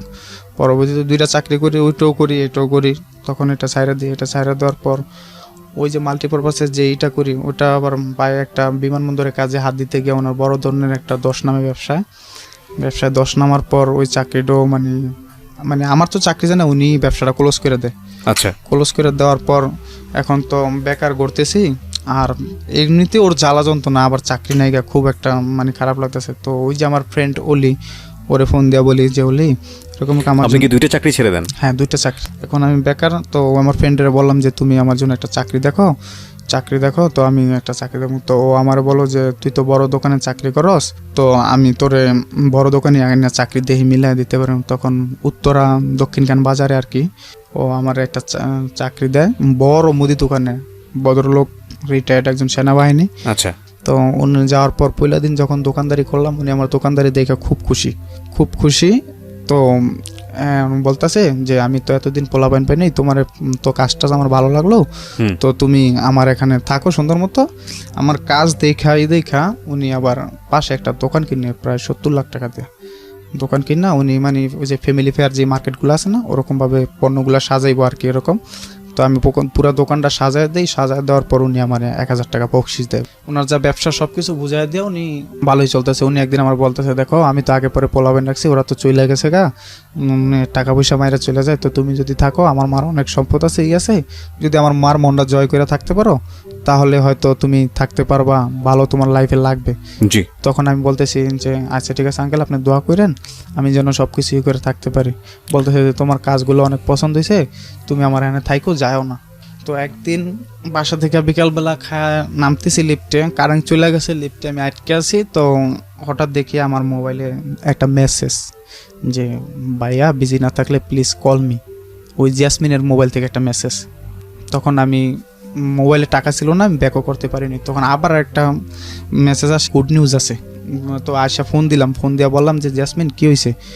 বলতেছে যে ও রিক্তা তো আপনার ফোন দিতে বলছে, ও আপনার কাছে চলে আসবো। তখন আমি বলতেছি দেখো এরকম মিথ্যা অভিনয় আর করতে না বললো, ঠিক আছে, যে আমি এখন ওরে বইলা গেছি অনেকটা বইলা আমি থাকতেছি, তো ওরে মিথ্যা অভিনয়টা করতে না বললো। তখন ও বলতেছে যে না, ও সত্যি চলে আসবো, আমি আমার লাভারের কাছে চলে যাবো, ও চলে যাবো। তখন আমি বলতেছি দেখো জ্যাসমিন, আজকে তোমার একটা কথা বলি, ও যদি সত্যি আমার কাছে আসে তাহলে সেটা বলো, আর যদি কোনো রকম প্রতিশোধ নেওয়ার ইচ্ছা থাকে তাহলে সেটা যদি ও নেয় তাহলে আমি মাথা পাইতে নেবো, যা না খুশি তাই করুক, কিন্তু আমার জীবনটা নষ্ট করো না। এটার সাথে আমার লাইফ জড়ায় রয়েছে, আমার ফ্যামিলি, আমার ভবিষ্যৎ সব কিছু জড়ায় রয়েছে, আমি এখন একটা ভালো চাকরি করি, প্লিজ ওরে যদি বলো, ওরে তুমি বুঝাই বলো। পরে ও বলতেছে না সত্যি, তো আমি বলতেছি ওর কাছে মোবাইলটা দাও। মোবাইলটা দেওয়ার পর আমি জিজ্ঞাসা করলাম, রিক্তা কি হলো, তুমি কি বলো, এগুলা কি সত্যি? বলতেছে হ্যাঁ। তো আমি বলতেছি যে তুমি তাহলে এতদিন করলা, এরকম করলা, আবার কি তুমি আমার ছেড়ে চলে যাও? কয় না, দেখেন আমার ভুল, আমি বুঝতে পারছি, আমি আপনার কাছে জানুয়ারি 1 তারিখে চলে আসবো। তখন চলতেছিল নভেম্বর মাস চলতেছিল। তখন আমি ভাবলাম যে গাজীপুরে আমি থাকলে হয়তো কাজ কাম না করলেও মানে চলতে পারি, অ্যাবিলিটি এরকম আছে, 1 বছর 6 মাস চলতে পারবো, যেহেতু 10 বছর ওখানে ছোটো থেকে বড় হয়েছি, যে ওখানে আমার পরিচয় আছে, সব কিছু আমি চলতে পারবো, আর ওকে নিয়ে থাকারও আমার কোনো সমস্যা হবে না। কিন্তু উত্তরে আমি নিউ, তো এখানে আমার কোনো লোকের সাথে পরিচয় নাই, আমি ওরে রাখতে পারবো না। তখন আমি ইচ্ছাকৃতভাবে উত্তর ওই চাকরিটা ছাইরা দিই। ওর তখন ওই মালিক আমারে না বলছিল যে তুমি চাকরিটা ছাইরো না, আমার দোকানটা তুমি আগলে রাখো, কিন্তু না, আমি ওনার করে ওখান থেকে চলে আসার পর রিক্তার সাথে কথাবার্তা চলেই করে, কিন্তু ও আমার সাথে কথাবার্তা মানে একবারে বলে না, মানে সপ্তাহে 1 দিন বা সপ্তাহে 2 দিন এরকম যোগাযোগ হবে ও বলে। তখন আমি বলতেছি আচ্ছা ঠিক আছে, এইভাবেই যোগাযোগ চলার পর অনেক দিন পর কষ্টে ম্যানেজ করি যে ওরে আমি দেখা করবো ম্যানেজ করি। তো বলতেছে আচ্ছা ঠিক আছে। তখন ওই জ্যাসমিনের লাভার থাকে মোহাম্মদপুরে থাকে, তো মোহাম্মদপুরে বলতেছে যে ওর কাছে যায় আপনি থাকবেন, তো ওরা আপনারা দুজন একসাথে আসবেন, আমরা আসমু, তাও দেখা করবো। তখন ওই ছেলের কাছে যাই মোহাম্মদপুরে যাওয়ার পর ওর বাসায় রাতে থাইকা পরদিন সকালবেলা আমরা ওদের সাথে দেখা করতে যাবো। ওদের গ্রামের বাড়ি ওই মাদারীপুর শিবচরে যাওয়ার পর ওরা আসবে, তো পাঁচচর একটা জায়গা আছে খুব সুন্দর, ওই জায়গায় ওরা আসবে, ওখানে আমরা দেখা করবো। তো অনেকক্ষণ ওয়েট করার পর দেখলাম ও আর ওর বান্ধবী আসলো। ওর বান্ধবী আসার পর আমি বলতেছি যে কই তোমরা এখনো আসো না? বলতেছি আমরা আশা করছি, তুমি সোনার বাংলা প্লাজার এখানে দাঁড়াও। তো সোনার বাংলা প্লাজার এখানে দাঁড়ানোর পর এখন ও দেখে ওর খালারের সাথে নিয়ে আসে, তো ও আবার আমার সাথে সবসময় এরকমই করে দেখা, তো আমি এবার মানে ওর শপথ প্রতিজ্ঞা করানোর জন্য মানে একটা কোরআন শরীফ কিনে নিয়ে গেছিলাম, আর আমি বিষ কিনে নিয়ে গেছিলাম যে আমি যে এটা দিয়া যে কোনো ওর একটা নিয়ম, হয়তো আমার আজকে মরণ চাইবো, নয়তো আমার বাঁচাইবো, দুইটার একটা। হয়তো কোরআন শরীফ সব এটা ওর বাসাতেই? হ্যাঁ, না ওর বাসা থেকে একটু দূরে আর কি, ও আসছে দেখা করবে। ওকে। তখন আমি যাওয়ার পরে এখন কোথায় দেখা করবো, তখন ওই সোনার বাংলা প্লাজার উপরে আবাসিক হোটেল আছে, তো ওখানে একটা রুম ভাড়া নিলাম। তো দিতে চায় না, তখন বলতেছে কি সমস্যা, কি নিয়ে দেখানো, তো বলতেছে যে ওর সাথে আমার আগে রিলেশন ছিল, এখন বিয়ে হয়ে যাবো, তো এই জন্য একটু মিট করতে আসছি, তো আমাদের একটা রুম দেন। যেহেতু ওর খালা আছে গার্জিয়ান, তো বলছে মতন দিছে। দেওয়ার পরে আমি ওরে অনেক কথাবার্তা ওখানে বললাম, করলাম যে দেখো ও তুমি যদি আজকে আমার বলো যে হয়তো তুমি আমারে অ্যাকসেপ্ট করে নেবো চিরজীবনের জন্য, নয়তো আমার একবারে ছাড়বা, দুইটার একটা। আর ছাড়তে গেলেও ঠিক আছে, তুমি যদি আমার আজকে ছাড়ে দাও তাহলে আমি বিষ খেয়ে মারা যাবো। ওকে। তখন ও তো পুরাই একবারে মানে আমার এই অবস্থা দেখা পুরো একবারে ইয়ে হয়ে গেছে, ঘাবড়ে গেছে। ঠিক আছে, ও বলতেছে না আমি কোরআন শরীফ শপথ করতে পারবো না। তখন ও বলতেছে ও তো কিছুতেই করবো না, ঠিক আছে। তখন আমি বলতেছি আচ্ছা ঠিক আছে, যদি তুমি আমার ভালোই বাসো তাইলে এত অভিনয়ের তো কোনো দরকার নাই, ঠিক আছে। তখন আমি করলাম যে ওর বলতেছে যে আমি বিষ খেয়ে মরে যাবো, ঠিক আছে। তখন ওর খালা বলতেছে যে ছেলেটা যখন এত করে করে, ওর বান্ধবী বলতেছে তাহলে তো সমস্যা কোথায় তখন ও কোরআন শরীফে হাত রেখে বলে যে আমি কখনো তোমারে ছেড়ে যাবো না, আমার বাপ মা যদি কোনো জায়গায় বিয়ে দেয় আমি বসবো না। এটা যাকে লাভ করতেন সে সেটা বলে? হ্যাঁ। তারপরে ওখানে মানে এরকম হওয়ার পর তখন আমাদের ওই হোটেলটা বাড়ার সময় শেষ হয়ে যায়, তো ওখান থেকে আমরা বাইরে আমরা একটা হোটেলে সবাই খাইতে বসি আর কি। খাইতে বসার পর ও আমার খাওয়া দেয়, আমি ওর খাওয়া দিই। এরকম হওয়ার পর এখন চলে যাইব, তো ও যে চলে যাবো আমার ভালো লাগতেছে না, যে দেখা করলাম এত দূরতে আসলাম চলে যাবো। তখন আমি বলতেছি আমি তোমার শিবচর পর্যন্ত আগে দিয়ে আসি, তো নিব না, যদি কেউ দেখলে সমস্যা আছে এই সেই। আবার যেই ছেলে আমার সাথে আসছে ওর বান্ধবীর বয়ফ্রেন্ড, ওর একটু তাড়া আছে, ঢাকা আসতে হবে। তখন আমি বলতেছি চলেন না একটু শিবচর পর্যন্ত আগে দিয়ে আসি। তো শিবচর পর্যন্ত ওদের আগে দিয়ে আসলাম। যখন ও আমার ছাইরা চলে যায় আমি দেখতেছি যে এরকম একটা লম্বা রোড, এই রোডটা চললাম মানে বেকা মোড় নিব আর কি, ওইটা আর ওরা দেখতে পারবো না। তখন আমি ওর ফোন দিয়ে বলি রিক্তা আমার খুব কষ্ট হইতেছে, তুমি কি চলে যাইতেছো আমার একা একা রেখে এত এই জায়গায়? তো বলতেছে যে তুমি চলে যাও, ঠিক আছে, আমাদের আবার দেখা হবে। তখন আমি বলতেছি আমার খুব কষ্ট লাগতেছে, মানে আমার খুব কান্নাকাটির একটা ভাব। তখন ও ব্যান গাড়িওয়ালা বলতেছে যে আপনি একটু গাড়িটা রাখেন তো। তখন ও দৌড়ে আসার পর মানে একটা সিনেমাটিক দৃশ্যের মতোই, ঠিক আছে। ও আসার পর আমি ওর জড়ায় ধরি, খুব কান্নাকাটি করি যে দেখো তুমি আমার ছাইরা চলে যেতেছো, আমার খুব কষ্ট হইতেছে। তো আমার একটা টান দিয়ে একটা বিল্ডিংয়ের নিচে নিয়ে বলতেছে আরে পাগল, এই যে তোমার মাথায় হাতরেখা বললাম, ঠিক আছে, আমি আবার পয়লা বৈশাখে তোমার সাথে দেখা করবো, তো তুমি কোনো না, আমি তো তোমারই আছি, আমি তোমার আর ছাইরা কখনো যাবো না, এই করবো না। তখন আমি ওখান থেকে ওর খালায় বলতেছে যে মাইসে দেখলে খারাপ বলবো, চলে আস, ঠিক আছে। বলতেছে বাবা তুমি যাও। তখন চলে আসলাম। তো চলে আসার পর ওই ছেলের জায়গায় দিয়া আমি আর বাড়িতে যাবো আর কি, রাত্রেবেলায় রাতকে লঞ্চে বাড়িতে যাবো। তো ও যাওয়ার সময় অনেক ফোন দিছে, কখন কোথায় গেছো, ঠিক মতো যাইতেছো নাকি এই সেই। তখন ফোন দিছি রাত্রেবেলা, ওর সাথে কথা বলতেছি।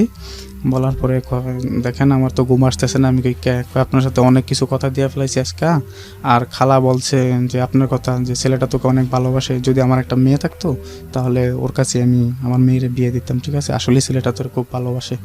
তখন এই কথাবার্তা চলতেছে, এটা কিন্তু ওর ফ্যামিলি জানে না, মানে ফ্যামিলি বলতে ওর মা জানে আর ওর বোনের জানায় না আর কি, যেহেতু আগে এক পর্যায়ে গ্যাঞ্জাম হয়ে গেছে। তখন ওর ফ্যামিলি জানে না, এরকম সব কিছু কথাবার্তা চলতেছে।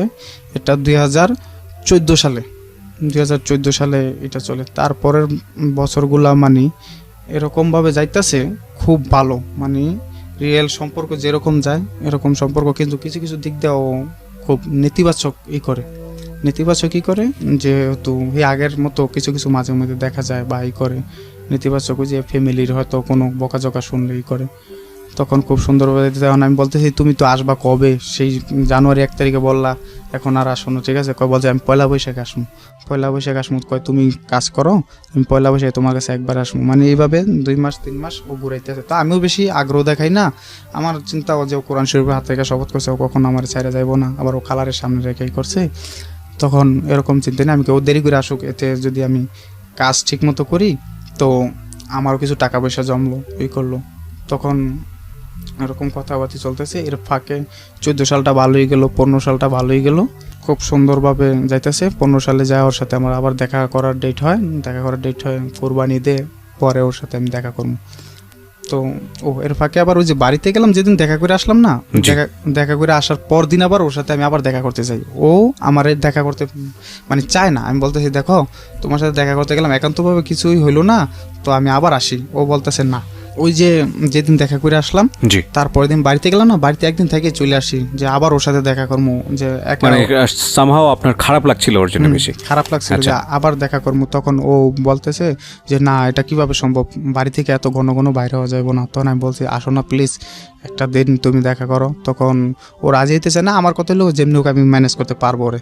তখন ওই রাত্রে একদিন থেকে আবার রাতে লঞ্চ উঠে চলে আসি। সকাল ভোরবেলা সতর্কাট নাইমার পর ওরা আমি ফোন দিই যে আমি আসি। ও না বলতেছে যে না এটা কোনোতেই সম্ভব না। তো আমি বলতেছি তুমি আসো।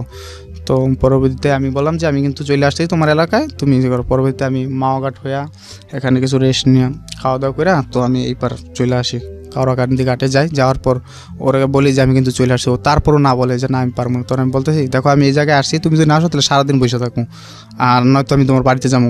তখন ও বলতেছে আচ্ছা ঠিক আছে আমি আমার বান্ধবীরা নিয়ে আসি। কিন্তু আমি বলি না একা আসো, পার্সোনালভাবে তোমার সাথে আমার কথা আছে। তখন ও আসে, আসার পর দেখা হয়। এখন ওদের এলাকাটা আবার একটু হট, মানে মেয়ে ছেলে এক জায়গায় দেখলে হয়তো কেউ করে। তখন আমি বলতেছি যে তুমি চলো আমরা দুজন যেভাবে আবাসিক হোটেলে রুম নিছি ওখানে গিয়ে দেখা করি এই করি না। তখন ও বলতেছে না এখানে ভাইয়ার বন্ধুরা থাকে এরা থাকে। তাই বলতেছি তুমি তো স্কাপ পরে আসো, সমস্যা তোমার চিনবো না, কয় না চিনবো। তখন ও যাইতেছে না, আমি ওর হাতটা খুব জোর করে ধরি। তখন ওই ছেলের ফোন দিই আবাসিক হোটেলের, ওরে বলি যে আমার একটা রুম লাগবো। তো বলতেছে কে? আমি বলতেছি আমি আমার জিএফ। ঠিক আছে। ও বলতেছে না এইভাবে তো ভাড়া দেওয়া যায় না আমার। তখন আমি খুব রাগারাগি করি, কিসে যায় নাকি, আমি কালকে নিছি না, তুমি আমার নাম ঠিকানা এন্ট্রি করছো না, সমস্যা কি? পরে বলতেছে যে দেখি আমি মালিকের আগে ফোন দিলে, তোর মালিকের ফোন দিছে, তোর মালিকে না বলছে। তখন আমার না বলছে। আমি বলছি দেখ আমার খুব দরকার, আমার রুমটা একটু দে। পরেও বলতেছে যে দিতে পারি এক শর্তে, আমার টাকা একটু বেশি দেওয়া লাগবে, কিন্তু খাতায় এন্ট্রি করবো 300 টাকা। মালিক যদি আপনার ফোন দেয় তাহলে আপনি 300 টাকার কথা বলবেন। তো আমি বলছি আচ্ছা ঠিক আছে। তখন ও যাইতে চায় না, কিন্তু ওরা আমি হাতটা শক্ত করে দিই, বলছি তুমি আমার সাথে ওঠো, এতটুকুই, আর বাস কোনো কিছু না। তখন ও ওঠার পর ওখানে মানে কথাবার্তা হয় আমাদের কিছু।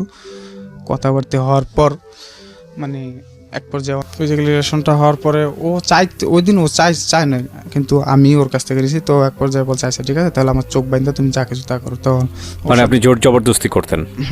তখন ও আমার সাথে মানে ওর হওয়ার পর তারপরে ও বাসায় চলে যায়। ও বাসায় চলে যাওয়ার পর এইভাবে কথাবার্তা চলতেছে। 2014 সালটা ভালো হয়ে গেল। 15 সালে আইসা ওর সাথে আমার দেখা সাক্ষাৎ হবে। এখন সবাই জানে যে ওর সাথে আমার সম্পর্ক চলতেছে, আর ও বিয়ে বসলে আমার কাছে বসবো, আর আমিও বিয়ে করলে ওর কাছে বসবো। কিন্তু শুধু ওর ফ্যামিলিটা একটু কন্ট্রোল করে চলাটা আর কি। তো এদিক দিয়ে আবার ওদের বাড়িতে একটা গ্যাঞ্জাম কি, ওই যে মামা ডাকছি ওনার শ্বশুর বাড়ি আর ওদের বাড়ি ওরা কখনো অ্যাডজাস্ট হয় না। মানে একজনের উপর কেউ হাই হয়ে যাক এটা কেউ চায় না। মানে ওরা চায় ওরা নিচে থাকুক, ওরা চায় ওরা নিচে থাকুক, ঠিক এরকম ফ্যামিলিগত সমস্যা। আর এটার প্লাস পয়েন্ট নিয়ে হয়তো কিছু দুর্বলতার পয়েন্ট আমি খুঁজে পাইতাম করতাম। তখন 15 সালে ওর সাথে দেখা করার কথা, ঈদের মধ্যে ওর সাথে দেখা করতে আবার আসছি। আসার পর এখন ও স্বাস্থ্য বোনের জামাই রূপালীর জামাইরে নিয়ে আসছে। ওর একটা স্বাস্থ্য বোন আছে ছোটো, ওটার বিয়ে হয়ে গেছে, ওটার জামাইরে নিয়ে আসছে। আর ওর একটা ভাগ্নি আছে তামান্না, ওই তামান্নারে নিয়ে আসছে। আর আমি আমার ফুফাতো ভাই রুবেল আর আমার ওই যে ফ্রেন্ডটা জুয়েল ওরে নিয়ে গেছি। নিয়ে যাওয়ার পর আমাদের দেখা হবে। এখন ওর সাথে আমার আগেই কথা যে ও আসবো দেখে আমি অনেক কষ্ট করতেছি যে হোটেলের একটা চাকরি পাইছি, হোটেলের চাকরি দিয়েছি ম্যানেজারের পোস্টে। তো আমার আবার নাইট ডিউটি পড়তো প্রচুর।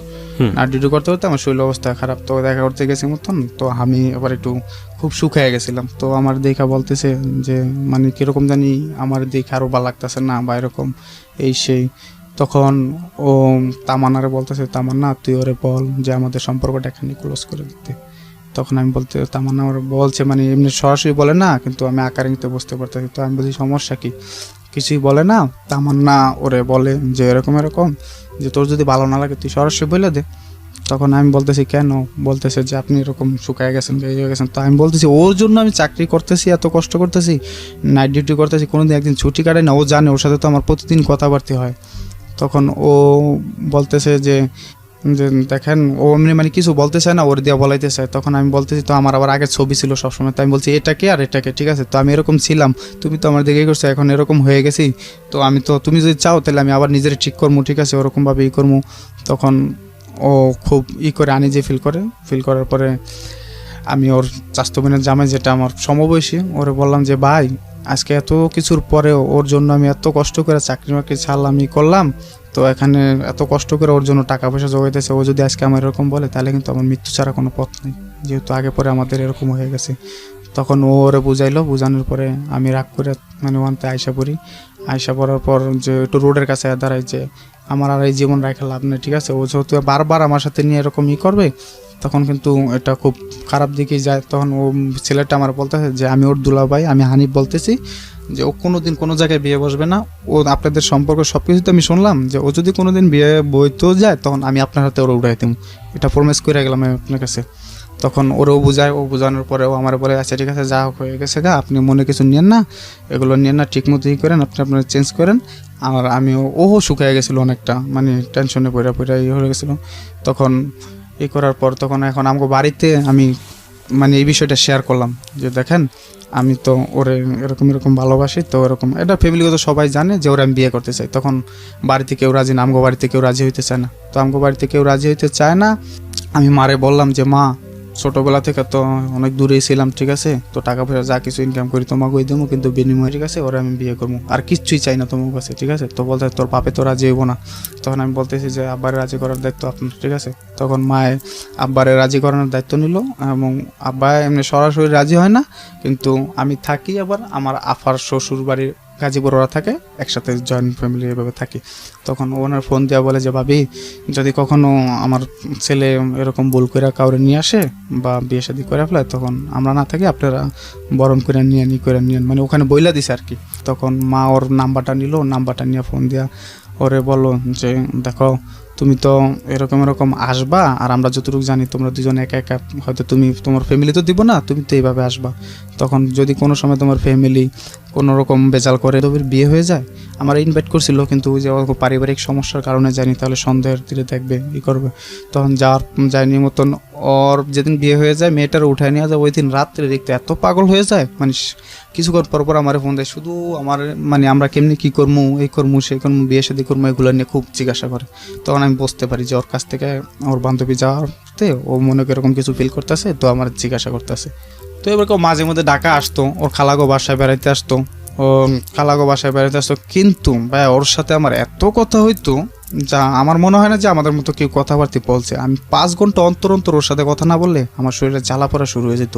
আমি এই তো কিছুদিন আগে একটা এমনি হিসাব টান দিছি যে ওর সাথে আমি প্রায় 1,60,000 টাকার মোবাইল বিলিয়ে দিয়েছি। এরকম 1,60,000 টাকা? 1,60,000 টাকার শুধু মোবাইল, এই FNF এর যুগে, এই 25 পয়সার যুগে আমি এই বিকাশের মধ্যে 5,000 10,000 টাকা লোড করে রাখতাম। রাত 2টা 3টায় যদি লোড হয়ে যায় তখন কোথায় পাবো, এই সেই বুঝুন অবস্থা। তখন 16 সালের শেষের দিকতে আইসা আবার তো আমি আবার আরেকটা সম্পর্ক বলতে কি এইভাবে মোবাইলে কথা বলি। একটা মেয়ে আছে মাহি নামের একটা মেয়ে, একটা যে ওদের বাড়ির পাশে একটা ছেলে থাকতো আমার বাইকনা সম্পর্কে, ও নাম্বারটা দিয়েছে, ওর সাথে দুষ্টামি ফাজলামি করি, যে এমনি রং নাম্বারে কথা বলে তোমার আমার খুব ভালো লাগে, যে সেই আমি তোমার দেখছি কিন্তু আসলে দেখিনি। তো এরকম কথাবার্তা এক পর্যায়ে আমি আবার অনুমতি নিই, বলি যে দেখো মেয়ের সাথে এরকম কথা বলতেছি, তুমি কি বলো? বলতেছে বিয়ের আগে যা কিছু তা করে নাও, ঠিক আছে, বিয়ের পরে কিন্তু আর কোনো কিছু হবে না। তখন আমি বলতেছি আচ্ছা ঠিক আছে, ওর সাথে কথা বলি, ওর সাথে যা করি শেয়ার করি। তখন কথাবার্তা বলি ওই মেয়েটার সাথে, ওই মেয়েরা ঢাকা চলে আসে একবারে বাড়িঘর নিয়ে, ওরা গাজীপুরে কাশিমপুরে থাকে। পরবর্তীতে ওই মেয়ের সাথে কথাবার্তা হয়, তো একদিন ওই মেয়ের সাথে দেখা করতে যাই মতন, তখন ওই ফার্স্ট মেয়ের সাথে দেখা, আগে মেয়েরে বলছি যে আমি তোমার ভালোবাসি এই সেই, ঠিক আছে, কিন্তু দেখা করতে গিয়া ওই আমি আর মানে ওরকম জড়াই না, কারণ আমি জানি যে যদি আমি এরকম খারাপ কিছু জড়াই নিলে ও কোনো দিনও আমার কাছে আসবে না, এরকমই করবো না। এই জিনিসটা মাথায় রেখে ওরে বলি ওর সাথে দেখা করতে গেছি। দেখা করতে যাওয়ার পর মেয়েটারে দেখলাম ভালোই এরকম, তো মেয়েটারে আমি বলি যে তুমি আমার বন্ধু সম্পর্কেই থাকো, আমরা দুজন বন্ধু সম্পর্কেই থাকি। তো ওদিন দেখা করে আসার পরে হাসাহাসি করলাম অনেক কিছু, যে এরকমই করলাম। ও আমারে বলতেছে যে বিয়ের আগে যা খুশি তাই করো, বিয়ের পর আমি তোমার এক চুনু ছাড়বো না, বা এরকম আমার কথার বাইরে অবাধ্য হইতে পারবো না, যাইতে পারবো না।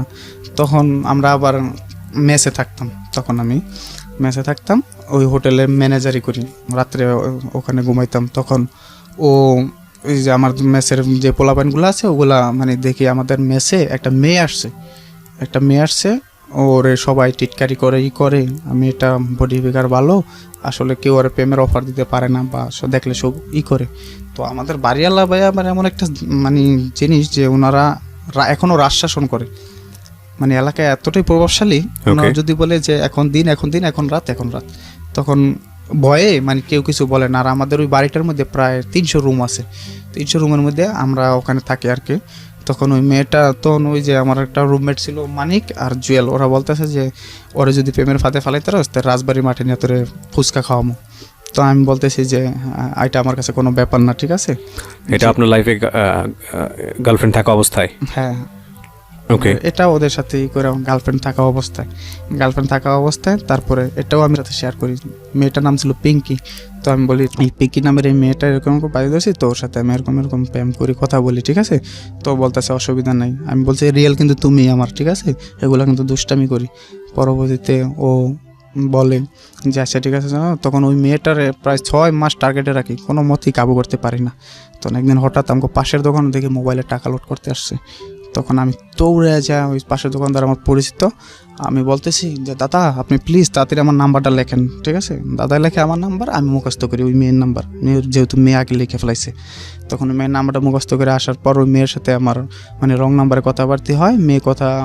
মেয়ে বলে আপনি আগে ফোন দিয়েছেন, আমি বলি না তুমি আগে ফোন দিছো, এরকম এসে তখন মেয়ে তো দেখা করার জন্য পাগল। কিন্তু মেয়ের রুম আমার রুম পাশাপাশি, সকালবেলা দুপুরবেলা রাত্রেবেলা প্রায় সময় ও আমার দেখে আমি ওর দেখে, ও আমার চিনি আমি ওর চিনি। তখন মেয়ে দেখা করার জন্য পাগল এই সেই। তখন আমি বললাম যে আচ্ছা ঠিক আছে তুমি দেখা করতে আসো। তো একদিন দেখা করতে আসেন, আমি ওর ডোজ দিই, দেখা করি না। তখন ও কান্দে যে বলে আপনি আমারে এভাবে ডোজ দিলেন, তো এটা কিন্তু ঠিক না, ঠিক আছে। আপনার যদি কেউ এরকম ডোজ দিত তো আপনি করতেন। তখন আমি বলতেছি আচ্ছা ঠিক আছে তুমি কালকে এসো। তো ওই দিন রমজান মাস ছিল, আমরা খুব দোকানদারি করতেছি। তো মেয়েটা আমার দোকানের সামনে দেওয়া অফিসে যাইতো। তো আমি ইফতারি বেচতেছি, আমার দোকানে বড় করে ইফতারি বেচতেছি। তো মেয়েটা আসার টাইমে আমার ফোন দিছে, খুব বৃষ্টি, আপনি কোথায়? আমি কই তুমি বাসায় যাও, বাসায় গিয়ে ফ্রেশ হয়ে আসো, আমি এখানে আসি। তো আসার পর মেয়েটা একেবারে আমার দোকানের সামনে এসে আমার ফোন দিতেছে। তো আমি ফোনটা সাইলেন্ট করে রাখছি, তখন আমি আর ধরি না। তখন মেয়েটা রোডটা পার হইয়া একটা বিল্ডিং আছে, ওই বিল্ডিংয়ের এখানে দাঁড়ায় বলতেছে, আমি রিসিভ করছি, আমি বলতেছে যে আপনি কি আসবেন না? তখন আমার খুব মায়া লেগে গেল যে আর কালকে ঘুরাইছি আজকে ঘুরামো। তখন আমি যাওয়ার পর ও আমার দেখা বলে আপনি আমার নাম্বার কোথায়? তখন ওর আব্বা, ওর ছোটো ভাই, তখন ও আমার দিকে আসতেছে। তখন আমি বলতেছি কী ব্যাপার তুমি আসলাম? বলতেছে নাস্তা খাইতে আসছি, ইশারায় বুঝাইতেছে। তোর আব্বা একটু ওদিক গেলে আমি বলতেছি তুমি বাসায় যাও আমার ফোন দিও। বলতেছে আচ্ছা ঠিক আছে। তো বাসায় যাও আমার ফোন দেয়, ফোন দেওয়ার পর এমনি কথাবার্তি বলি। তখন ওরা আমি বলি দেখো তোমার আমি ভালোবাসি, এরকম তোমার আমার ভালো লাগে, তুমি কি আমার সাথে সম্পর্ক করবা? তো বলতেছে হ্যাঁ আমি করবো। পরবর্তীতে ওর সাথে কথাবার্তা চলে। তখন ও আমার 2-1 দিন পর যাওয়ার পর আমি বলি তুমি কি আমার ভালোবাসো? হ্যাঁ। পরে আমি বলতেছি যে আচ্ছা তোমার সাথে আমি সম্পর্ক করতে পারি, কিন্তু এর মাঝে একটা জিনিস আছে যে আমি একটা জিনিস চাইবো, সেটা দেওয়া লাগবে। বলতেছে কি জিনিস? পিঙ্কিকে বলেন এটা? পিঙ্কিকে বলতেছি যে দেওয়া লাগবে, ঠিক আছে। তখন ও বলতেছে আচ্ছা ঠিক আছে অসুবিধা নেই, আপনি যা চান তা দেখি চেষ্টা করি। তো নিশ্চয়ই ভালো কিছু ছিল না, এটা অনৈতিক কোনো ব্যাপার। ওকে। তোর বলতে আমি বলতেছি যে তুমি আমার একটা প্রেমের সাক্ষী দেওয়া লাগবো, আমি তোমার একটা কিস করবো। তখন ও বলতেছে আচ্ছা ঠিক আছে এটা তো আমি দেবো না, আপনি সুযোগ মতো করে নিন যখন সময় পান, ঠিক আছে। ঠিক আছে, আমরা এই পার্টি যেতে চাচ্ছি না, ফাইন। আপনি কি শুধু একটা কথাই বলেন, আপনি কি ওই মেয়েটার সঙ্গে এই বিষয়গুলো করেছেন? না, ফিজিক্যালি কোনো রিলেশন নেই, শুধু ও একদিন রাত্রে 3টা বাজে আমার ফোন দিছে, ও যে ওটা দিলে আমি ওর সাথে সম্পর্ক করবো। পাশাপাশি রুমে ছিলেন আপনারা? হ্যাঁ, আমি দোকানে তখন রাত্রে ঘুমাইতাম। ও আমার ফোন দিছে রাত্রে 3টা বাজে যে আপনি কোথায় আসেন, আমি এরকম গোসলখানায় আছি, তো আপনি আমার একটা কিস করে যান, ঠিক আছে। তখন আমি ও রাত্রেবেলা আসি, আসার পরে ওরা একটা কিস করে যাই। কিন্তু মেয়েটা আমার জন্য খুব পাগল ছিল। আমি মেয়েটার খুব মানে এইভাবে হয়তো ফাঁদে ফালায়া কোনো এমনি খারাপ কিছুই করিনি, কিন্তু পরবর্তী মেয়েটা অনেক কান্নাকাটি করছে, ওর সাথে সম্পর্কটা আমি ভাঙিয়ে দিই আর কি। কখনো দেখতাম আমি 11টা বাজে দিনে ঘুমাইতাম, 11টা বাজে আমি ওর যন্ত্রণায় ফোন দেয়, একদিকে ও ফোন দেয়, তখন আমি ফোন বন্ধ করে ঘুমাইতাম। আবার 2টা বাজে ঘুমাইতে উঠতাম, সেই একই জায়গায় আমার জানলার পাশে দাঁড়ায় রয়েছে মেয়েটা। হ্যাঁ, বলতেছে যে তুমি যে ফোন রেখে ঘুমাইছো না, আমি এখন পর্যন্ত তোমার আশায় দাঁড়ায় রয়েছি। আমি কি বলবো, ঠিক আছে সামনের দিকে আগাই আর কি। তখন ওই মেয়েটা মানে আমার খুব মানে লাভ করে, আমি জিনিসটা আসলে বুঝতে পারি যে মেয়েটা আসলে আমার পড়ে গেছে। তখন এদিকটা ওদের সাথে তো কথায় বাজি ধরে করছি, তখন আমার খুব খারাপ লাগে। খারাপ লাগে এক পর্যায়ে ও আমার প্রায় 12টা নাম্বার দিয়ে কথা বলতো আমার সাথে। এইটা আবার কিছু কিছু লোকে রেকর্ড করে ফেলায়, রেকর্ড করে ফেলার পর আমাদের বাড়িওয়ালা ম্যানেজারের কাছে দিয়ে দেয়। ম্যানেজারের তরফে আমার বলে, ম্যানেজারের সাথে আগে থেকে যেহেতু 10 বছর ধরে থাকি একটা ভালো সম্পর্ক, তো বলতেছে কী ব্যাপার যে সেই মেয়েগুলো কি শুনি, হ্যাঁ এই সেই তো কিছু করছো নি? আমি বলতেছি না ভাই কিছু করিনি এরকমই। তো বলতেছে অসুবিধা নেই। তো এই 1 কান 2 কান সবাই জানাবার পর ওরা বাসাটা ছাইরা দেয়। পিঙ্কিরা বাসাটা ছাইরা দেওয়ার পর ওই মেয়ে এখনও এলাকায় আছে, এখনও আমার সাথে দেখা হয়, কিন্তু আমার সাথে কোনোদিন কথা বলে না, আমার সাথে কথা বলে না। তো এটা রিক্তা জানে, রিক্তারে আমি সব কিছু ই করে বলি। ছিলেন এগুলো বলেছেন না কি ও জানতেছে যে আমি ওর একটা দিছি, তো আমার মতো আমি সব কিছু চলতেছি। তো এর ফাঁকদা মাহি আবার আমার বলতেছে যে তুমি আমার সাথে একদিন দেখা করো, আমরা একদিন কোথাও করতে যাই। কে বলছে? মাহিটাকে মাহিটা লই যায় আরেকটা ওর সাথে কথা বলতাম কিছুদিন, আরেকটা মেয়ের সঙ্গে কথা বলতেন? হ্যাঁ ওই যে বললাম না কিছুক্ষণ আগে বলছি তো যে মাহি। ঠিক আছে। তো মাহি আমার বেস্ট ফ্রেন্ড, ওরা আমি ওরকম চোখে কখনো দেখিও না, ভাবিও না। পরবর্তীতে ওর সাথে দেখা করার নিয়ে আমরা নন্দন পার্কে দেখা করতে যাবো আর কি। তখন নন্দন পার্কে দেখা করতে যাই, পার্কে যে দেখা করতে যাবো এটা বলি না, শুধু বলি যে আমি এক জায়গায় যাচ্ছি, তুমি যেহেতু অল টাইম কথা বলি ঠিক আছে এরকমটাই। তখন ওই মাহিরে নিয়ে আমি নন্দন পার্কে যাই। নন্দন পার্কে যাওয়ার পর ওর সাথে নন্দন পার্কে যাওয়ার মধ্যে একটা ঘটনা ঘটে যে মাহি মেয়েটার আমি কোনো সময় স্পেস দিতাম না বলতে যে একসাথে বয়ফ্রেন্ড গার্লফ্রেন্ড যে হাঁটাহাঁটি একসাথে হাত ধরা বা ওরকমই করা বা একটা রোড পার হইতে গেলে ওরা সেফ রাখা। তো ওই দিন রোডটা খুব ভয়ঙ্করভাবে ওরা আমি একা পার করাই। তো খুব কান্না কণ্ঠে বলে যে তুমি আমার এইটুকু স্পেসও দিলা না, যে আমার রোডটা পার করবা এইটুকু করলা না, ঠিক আছে আজকে যদি আমার অন্য কেউ হইতো এত বড় রিক্সে আমার রোডটা পার করাইতো না, তুমি আমার ফালায় চলে আইছো। তখন আমার মনটা খুব খারাপ ছিল ওই দিন। তো আমি জানি হয়তো মাই আমার শুনতে পাইবো, ঠিক আছে, তো মাই সরি ঠিক আছে ওই দিনকার ঘটনার জন্য, আমি যে আসলে আমি ওটা করতে চাইনি, আমার মনটা খুব খারাপ ছিল। তখন ওরে নিয়ে আমি নন্দন পার্কে ঘন্টা 2-1 ঘোরার পর ওখান থেকে চলে আসি ব্যাপারটা ওরে সব কিছু শেয়ার করি মাহিরে শেয়ার করার পর ও আমার একটা বেস্ট ফ্রেন্ড হয়ে দাঁড়ায়। মোবাইলে কথা নিয়ে আমার এই চাকরি একবার চলে যায়, যে মোবাইলে প্রচুর কথা বলি, এই যে হোটেলে যে ম্যানেজারি করি আমি। তো আমার পোস্টটা খুব ভালো এই এলাকার। তো আমার আবাসিক হোটেল ছিল না, খাবার হোটেল রেস্টুরেন্ট, ঠিক আছে। তো এটার ম্যানেজারি কিন্তু আমি অতিরিক্ত মোবাইলে কথা বলি ওর সাথে, ওই কারণে ব্যবসার একটু দেয়, কিন্তু ওনারা আমার না করে দেওয়ার পর তারপরে কিছুদিন পর ওনারা আবার আমার অ্যাকসেপ্ট করে, মানে চাকরিতে জয়েন দিতে বলে। তো জয়েন দিতে বলে মতন মনে করেন যে এইভাবে আর চলে না, মানে আমি ওর ছাড়া থাকতেই পারতেছি না, কথা ছাড়া। তারপরে যেহেতু আমি চাকরিটা আবার ছাইরা দিই, ঠিক আছে, যে ওনার কথা বলতে পারি না, করতে পারি না, ছাইরা দিয়া। তো আমি মারে বলতেছি মা আমার কিছু টাকা দাও, আমি একটা দোকান নেই। তো আমি দোকানদারি করি একটা দোকান পাইছি। তখন মা আমার 30,000 টাকা দেয়, আর আমার কিছু টাকা ছিল ওগুলো নিয়ে 50,000 টাকা একটা দোকান কিনি। দোকানটা ভালোই চলে, আর এলাকায় আমি যেহেতু পরিচিত, খুব সুন্দরই দোকানটা চলে, একবার জমজমাট হয়ে গেছিলো। হয়ে যাওয়ার পর এখন বলতেছি দেখো আমি তো যে কোনো একটা ব্যবসায় নামছি, এখন যদি তুমি আসো আমার কোনো সমস্যা নেই, আমরা চলতে পারবো, এরকম যেরকম কথাবার্তা চলে আর কি এরকম। তো ও আবার আগে থেকেই আমারে বলতো যে আমারে তুমি নিবা, আমি তোমার কাছে যাবো, এমন মিলে উপস্থাপন করবা যাতে আমার বাপ মা ভাই বোন কেউ বলতে না পারে তোমার কাছে গেলে আমি ভুল করছি এই সেই, ঠিক আছে। তো বিষয়টা এরকমও বলতো যেরকম ওরে 5 জিনিস দেওয়া, যেরকম স্বর্ণের জিনিস এগুলো সব কিছু দেওয়া। তো আমি বলতেছি অসুবিধা নাই, আমি আমার সাধ্য মতো তোমার সব কিছু দেবো, যাতে তোমার বোন কোনো দিন না বলতে পারে যে তুমি আমার কাছে আইসা ভুল করছো। তো হঠাৎ করে ওরে প্রায় দেখতে আসে। তো আমারে বলতেছে যে আমি কিন্তু আর পারতেছি না কন্ট্রোল করতে, প্রায় দেখতে আসে বিয়ার ঠিক হয়ে যায় আমি চলে আসবো। তখন আমি বলতেছি তুমি আসো, অসুবিধা নেই, এখন আমার ব্যবসা বাণিজ্য আছে, তোমার নিয়ে চলার মতো অ্যাবিলিটি আমার আছে, তুমি আসো। তখন আমার বলতেছে যে আসতে পারি, আমি কিন্তু রূপালী না জ্যাসমিন না, ওই ওর চাস্তো বোনের নাম করলো, ফুফুর নাম করলো, যে আমি আমার আলাদা একটা চাহিদা আছে। তো আমি বলতেছি কীরকম, আমি কোনো নর্মাল থাকতাম না, নর্মাল এরভাবে চলাফেরা করতাম না। তখন আমি বলি কিসে থাকবো, আমার ভালোবাসায় রাখা লাগবো, আবার করা লাগবো, ভালোভাবে রাখা লাগবো। তো আমি বলতেছি কেউ কোনো দিন চায় না যে তার বউটা খারাপ থাকুক, তো তুমি আসো। তখন ও আসবো এরকম করে, তখন আমি দোকানটা বিক্রি করে দিই। যেহেতু দোকানটা বিক্রি করলে 50-60 টাকা আমার হাতে থাকবো, তখন ওরা নিয়ে আমি কিছুটা হলেও ভালোভাবে একটু চলতে পারবো। কিন্তু ও আমার বলে না যে দোকানটা বিক্রি করে, কিন্তু আমার নিজে থেকে আমি দোকানটা বিক্রি করে দিই। এবং আমার বাড়িতে জিজ্ঞাসা করে যে কেন দোকান বিক্রি করছো এই সেই, তখন আমি বলি যে বাড়িতে মিথ্যা কথা বলি। মা বলে যে তোর আব্বার কাছ থেকে কত কষ্ট টাকাগুলো লয়ে দিছি, আর টাকাগুলো আমি বাড়িতে দিই না। তারপরে মনে করেন যে ঈদের কিছুদিন আগে দোকানটা বিক্রি করে দেই।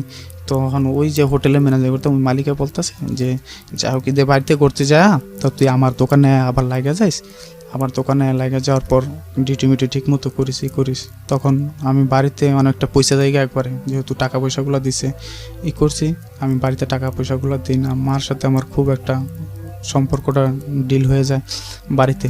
তারপরও যাই হোক, আমি মারে বলি যে মা অনেক টাকা দেনা ছিলাম, দিছি, মায়ের সাথে সহ্য করবো, তো মায়ের সাথে সহ্য করবো না, তোমরা তো করবা, ঠিক আছে। তো আমি টাকাটা খাইয়া ফেলেছি, নষ্ট করেছি। আসলে টাকাটা আমার কাছে ছিল শুধু ওর একটু সুখে রাখার জন্য এই কাজটা করা। তারপরে মাঝখানদা ওর সাথে ঈদের টাইমে দেখা করতে যাবো, তো বলছে যে আশা তুমি আসো। তখন দেখা করতে গেলাম, ওর চাস্তো বোন মুন্নি, ওর একটা কাজিন আছে, ওগুলার নিয়ে আসছে, জ্যোৎস্না, ওগুলার নিয়ে আসছে, আর ওদের কয়টা বয়ফ্রেন্ড ছিল নিয়ে আসার পর ওই পাঁচচর ওখানে একটা সুন্দর জায়গা আছে উপসর, ওখানে দেখা করলাম। দেখা করার পরে ও আমার বলতেছে যে সব কিছু তুমি তো আমার সাথে খুব রাগ থাকা কথা বলো, এই করো, তো সব কিছু গোছাও, আমাকে কিন্তু শেষ পার্ট। আমিও বলতেছি এরকম, ও বলতেছে আমার কথা মতো এইভাবে চলা লাগবে, এই করা লাগবে, সেগুলো তাইলে কিন্তু আমি আসি।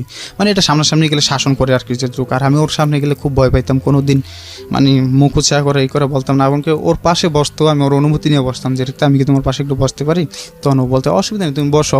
তখন আমি বলি না, তুমি যদি কিছু বলো এসে, তখন ও আনে, ও বসে কথাবার্তা বলার পর ওদের কাছ থেকে ওরা আমি আলাদা নিয়ে আসি, যে ওদের সাথে আমি দেখা করবো না, শুধু জ্যোৎস্নার সাথে দেখা করি। জ্যোৎস্না আগে কখনো আমার দেখে না, তো দেখা করার পর জ্যোৎস্না চলে যায়, ওরা আমি আলাদা পার্সোনালভাবে কথা বলি।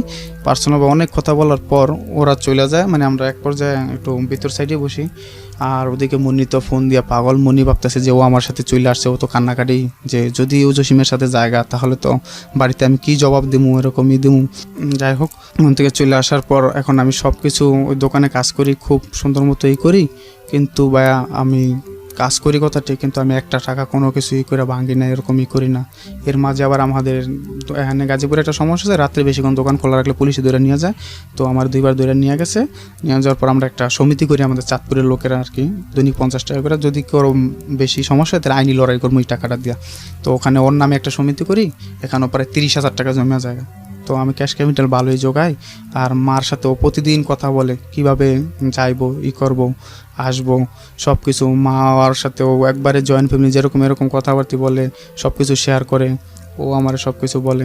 এর মাঝখান ও ডাকা আসে, ওর বোনের ছোট বাচ্চাটার অসুখ, শিশু হাসপাতালে ভর্তি হয়। শিশু হাসপাতালে ভর্তি হওয়ার মতন ও আমার বলে যে আমি ওরে বলি তুমি আমার সাথে একটু দেখা করো। তো বলতেছে তুমি হাসপাতালে আসো। তাই আমি বলছি আপারে কী বলবো, তো আপারে বলবা যে এরকম জ্যাসমিনেতে শুনছি আপনার ছেলে অসুস্থ, তাই আমি আসলাম।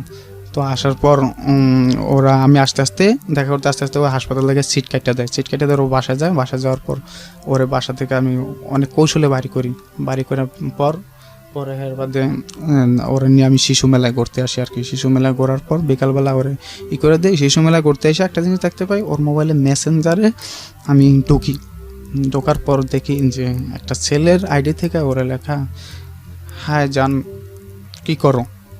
তো আমি বলতেছি এটা কি, বলতেছে এটা আপার ননদের তো আপার ননদেরই, তো ওরা ও দুষ্টামি করে আমার করছেন যে ওরা ফেক আইডি ছেলেরই দিয়া। তো আমি বলতেছি আমি খুব রাগ করি, অনেক রাগ করি মতন ও আমার বোঝাই করে। তো এখানে আমরা কিছু ফটো তুললাম, চলে আসার পর এখন সব কিছু রেডি, ও আসবে, ও বের হয়ে আসবে। তখন আমি বলতেছি কবে আসবে এসে, তখন ও আমার বলে যে যেখান থেকে দেখতে আসছিল ওই জিনিসটা কাইটা গেছে, কাইটা যাওয়ার পর এখন আমি ফিরে আসি। তো তুমি যদি একটা মাস বেশি কাজ করো, তো এখানে যদি 10,000 টাকা বেশি ইনকাম হয়, তো এটা তো আমাদের ভবিষ্যতে আমাদের ছেলেপেলে হবে বা আমাদের সংসার জীবনে এরকম লাগবে, প্রভাব ফেলবো, ঠিক আছে। তো আমি যতদিন পারি বাড়িতে ম্যানেজ করে থাকি, যেদিন না পারবো এদিন তোমার কাছে আমি চলে আসবো। তো এদিক দিয়ে আবার বাড়িতে আমি একটা স্বর্ণের চেইন বাড়িতে আছে, মারে বললাম যে মা আমি তোমার টাকা দিই, স্বর্ণের চেনটা ওর জন্য রেখে দাও, আর কানের দুলগুলা করো। তো মা বলতেছে অসুবিধা নেই, আমাদের আর কে আছে, ওই তো পাইবো। আর ওরা আমি বলি যে যেদিনকে আমি তোমার বিয়ে করবো ওদিনকে তোমার একটা আংটি গিফট করবো আমি, ঠিক আছে। তো আর নাকের ফুল তো অ্যাভেলেবেল পাওয়া যায়। ওর আবার একটা ছিল, ও কখনো বলতো না, মানে আকারিঙ্গিতে বুঝাইতো যে আমার একটা হার। তো আমি বলতেছি দেখো আমি আস্তে আস্তে যখন আবার সম্পন্ন হবো তখন আবার আমি তোমার বানায় দেবো, ঠিক আছে। যেহেতু আমি তোমার অনেক ভালোবাসি, ঠিক আছে, তোমার এগুলো বলা লাগবো না, আমি তোমার দিব না, ঠিক আছে। তখন এভাবেই তখন এই সে ফাঁক দিয়ে আবার মনে করেন যে আমার একটা দাঁতের প্রবলেম হয়। তো ডাক্তারের কাছে যাই, ডাক্তার 10,000 টাকা লাগবে আর কি ও চিকিৎসা করে। আমি একটা শার্ট একটা গেঞ্জি পরে দোকানদারি করছি, আর বাকি টাকা জমাতেন ওর জন্য? আমি সব সময় ওর জন্য টাকা জমাতাম। আমি একটা দোকানের ম্যানেজারি পোস্ট, একটা হোটেলের বড় হোটেলের ম্যানেজারি পোস্ট, ঠিক আছে, আমার দ্বারা অনেক কোনো কিছু অসম্ভব ছিল না, সব কিছুই সম্ভব ছিল। কিন্তু আমি সব সময় ভাবতাম যে যদি ও আমার যদি কোনো কিছু জানতে পাইরা যদি ও আমারে দূরে সরে চলে যায়। আমাদের এখানে জুয়া খেলা হইতো, আমি আগে মাঝে মধ্যে জুয়াও খেলতাম, মানে সমবয়সী পোলানের সাথে। আমার এখানে পোলা হয় না, বাবা খায়, মদ খায়, ঠিক আছে, সব কিছুই করে। কিন্তু কসম আল্লাহর আমি কোনো দিন একটা দিন মানে এরকম কিছুই করতাম না যে আমার সমবয়সী লোকেরা বলতো যে তুই এত ভালো হয়ে গেছিস যে সে, ঠিক আছে। আমি কোনো দিন কোনো নেশায় জড়াইনি, কোনো দিন কোনো কিছু এর মধ্যে জড়াইনি, শুধু ওর কথা চিন্তা করে। আমি জানি যে ও যদি আমার কোনো কিছু জানতে পারে তো ও আমার ছাইরা চলে যাবো। ওরে বয়ে বয়ে এরকম মানে কোনো সময়ই করতাম না। তারপরে আসার সময় হয়েছে, এখন আমি এর ফাঁকে মার একটু দেখা করার জন্য বাড়িতে গেলাম। হঠাৎ ওর চাস্তো বোন আমার ফোন দেওয়া বলতেছে, জসিম তুই কি ভালোবাসিস খুব? পরে আমি বলতেছি হ্যাঁ। বলতেছে ওই যে মামার বউ মামি, তো বলতেছে যে যদি ভালোবাসিস তাহলে ওরে নিয়ে আয়। তো আমি বলতেছি কে মামি, কি হয়েছে? বলতেছে যে না তুই ওরে নিয়ে আয়, এটুকুই বললাম। আমি আবার ওর টেস্ট করি জানুয়ারিতে, আমি এরকম ভাবতেছি যে কে জানি তোমার আমার কাছ থেকে কায়রা নিয়ে দিতেছে। তো বলতেছে না তুই পাগল, এরকম কিছু না। কিন্তু ওই দিন ওরে দেখতে আসে আর কি, তখন ও আমার বলে যে এই দেখতে আসে এরকম এরকম, এই ছেলেকে বাড়িতে কারেন্ট নাই, বিলের মাঝে বাড়ি, আর আমি সে বাড়ির বড় বউ হমু। তো সবাই রাজি, ভাই আর আমি রাজি না। তো জিনিসটা খুব গ্যাঞ্জাম চলতেছে, এই সেই আফায়ানে বিয়া দিবই এই সেই। তখন আমি বলতেছি তুমি কি বলো? কয় না পাগল, আমি তুমি কি আমার ছেড়ে চলে যাইবা?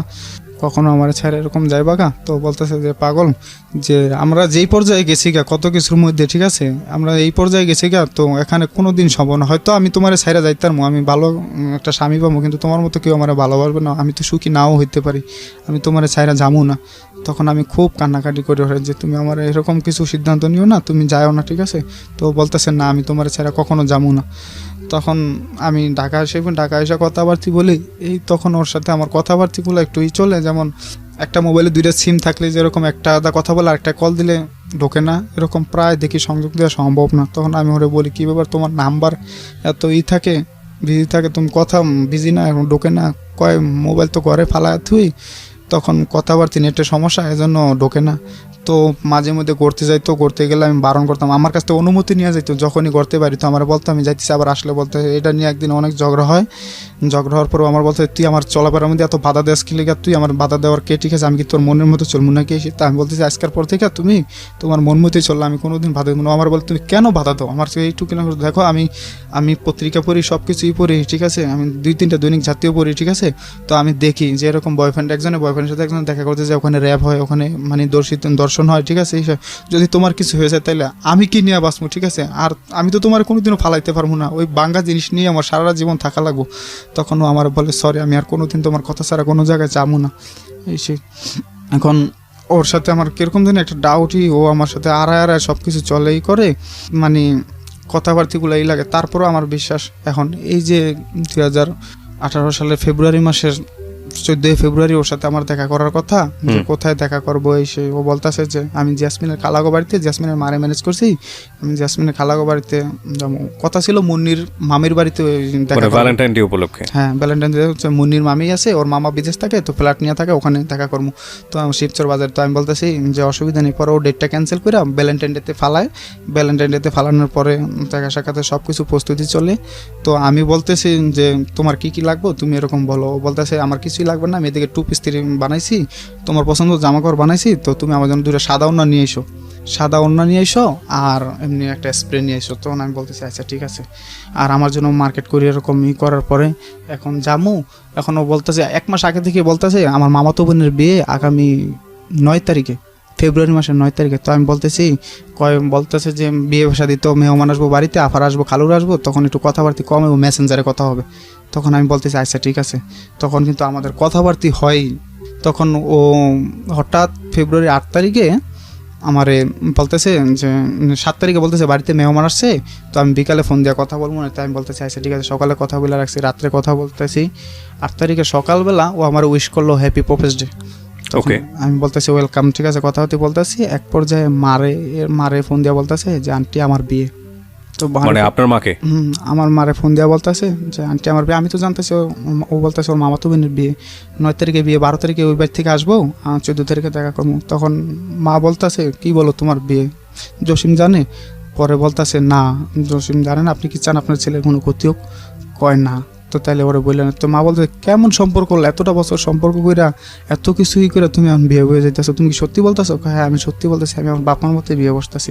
তখন ও আবার আমারে ফোনে মা আবার আমার বইলাতে যে জসিম এরকম এরকম রিক্তার বিয়ে। তো আমি বলছি না মা, ওর মামাতো বোনের বিয়ে, ও তো দুষ্টামি করছে হ্যাঁ তোমার সাথে। তো আমি ফোন দিয়ে জিজ্ঞাসা করি তুমি মার সাথে কি বলছো? আমি মার সাথে দুষ্টামি করছি দেখি মা কি বলে, কিছু বলে কি না। তো ওরে পরে এইভাবে কথাবার্তা বলতেছি, মারে বললাম না ও দুষ্টামি করছে। তো আমি বলছি মার কাছে ক্ষমা চাই নি, ও বলতেছে বিয়ে বাড়িতে যাই আগে তোর ক্ষমা চাই নি মনে। তারপরে ও গায়ে হলুদের দিন সকালবেলা কথা বলছি 11টা থেকে 12টা, বিকালবেলা আমি ফোন দিছি, বলছি তুমি কোথায়? বলতেছে আমি পার্লারে আছি, সাজ দিছি। তো আমি বলতেছি পার্লারে কেন? মামাতো বোনের সাথে সাজ দিয়ে আসছি। তো ঠিক আছে, রাত্রে স্টেজে বয়ে কথাবার্তা বলতেছি, সব কিছুই করতেছি। স্টেজে বয়ে কথা এর ফাঁকে আমার মনের মধ্যে একটা মানে একটা হলো, আমি বলতেছি রিক্তা এই 5টা বছরের সম্পর্ক হয়েছে, আজকে তোমার আমার এতভাবে মনে পড়ে, আর কোনো দিন তোমার আমার এরকম মনে পড়ে না, কোনো দিন তোমার আমার এরকম মনে হয় কে যেন তোমার আমার কাছ থেকে কায়রা নিয়ে গেছে।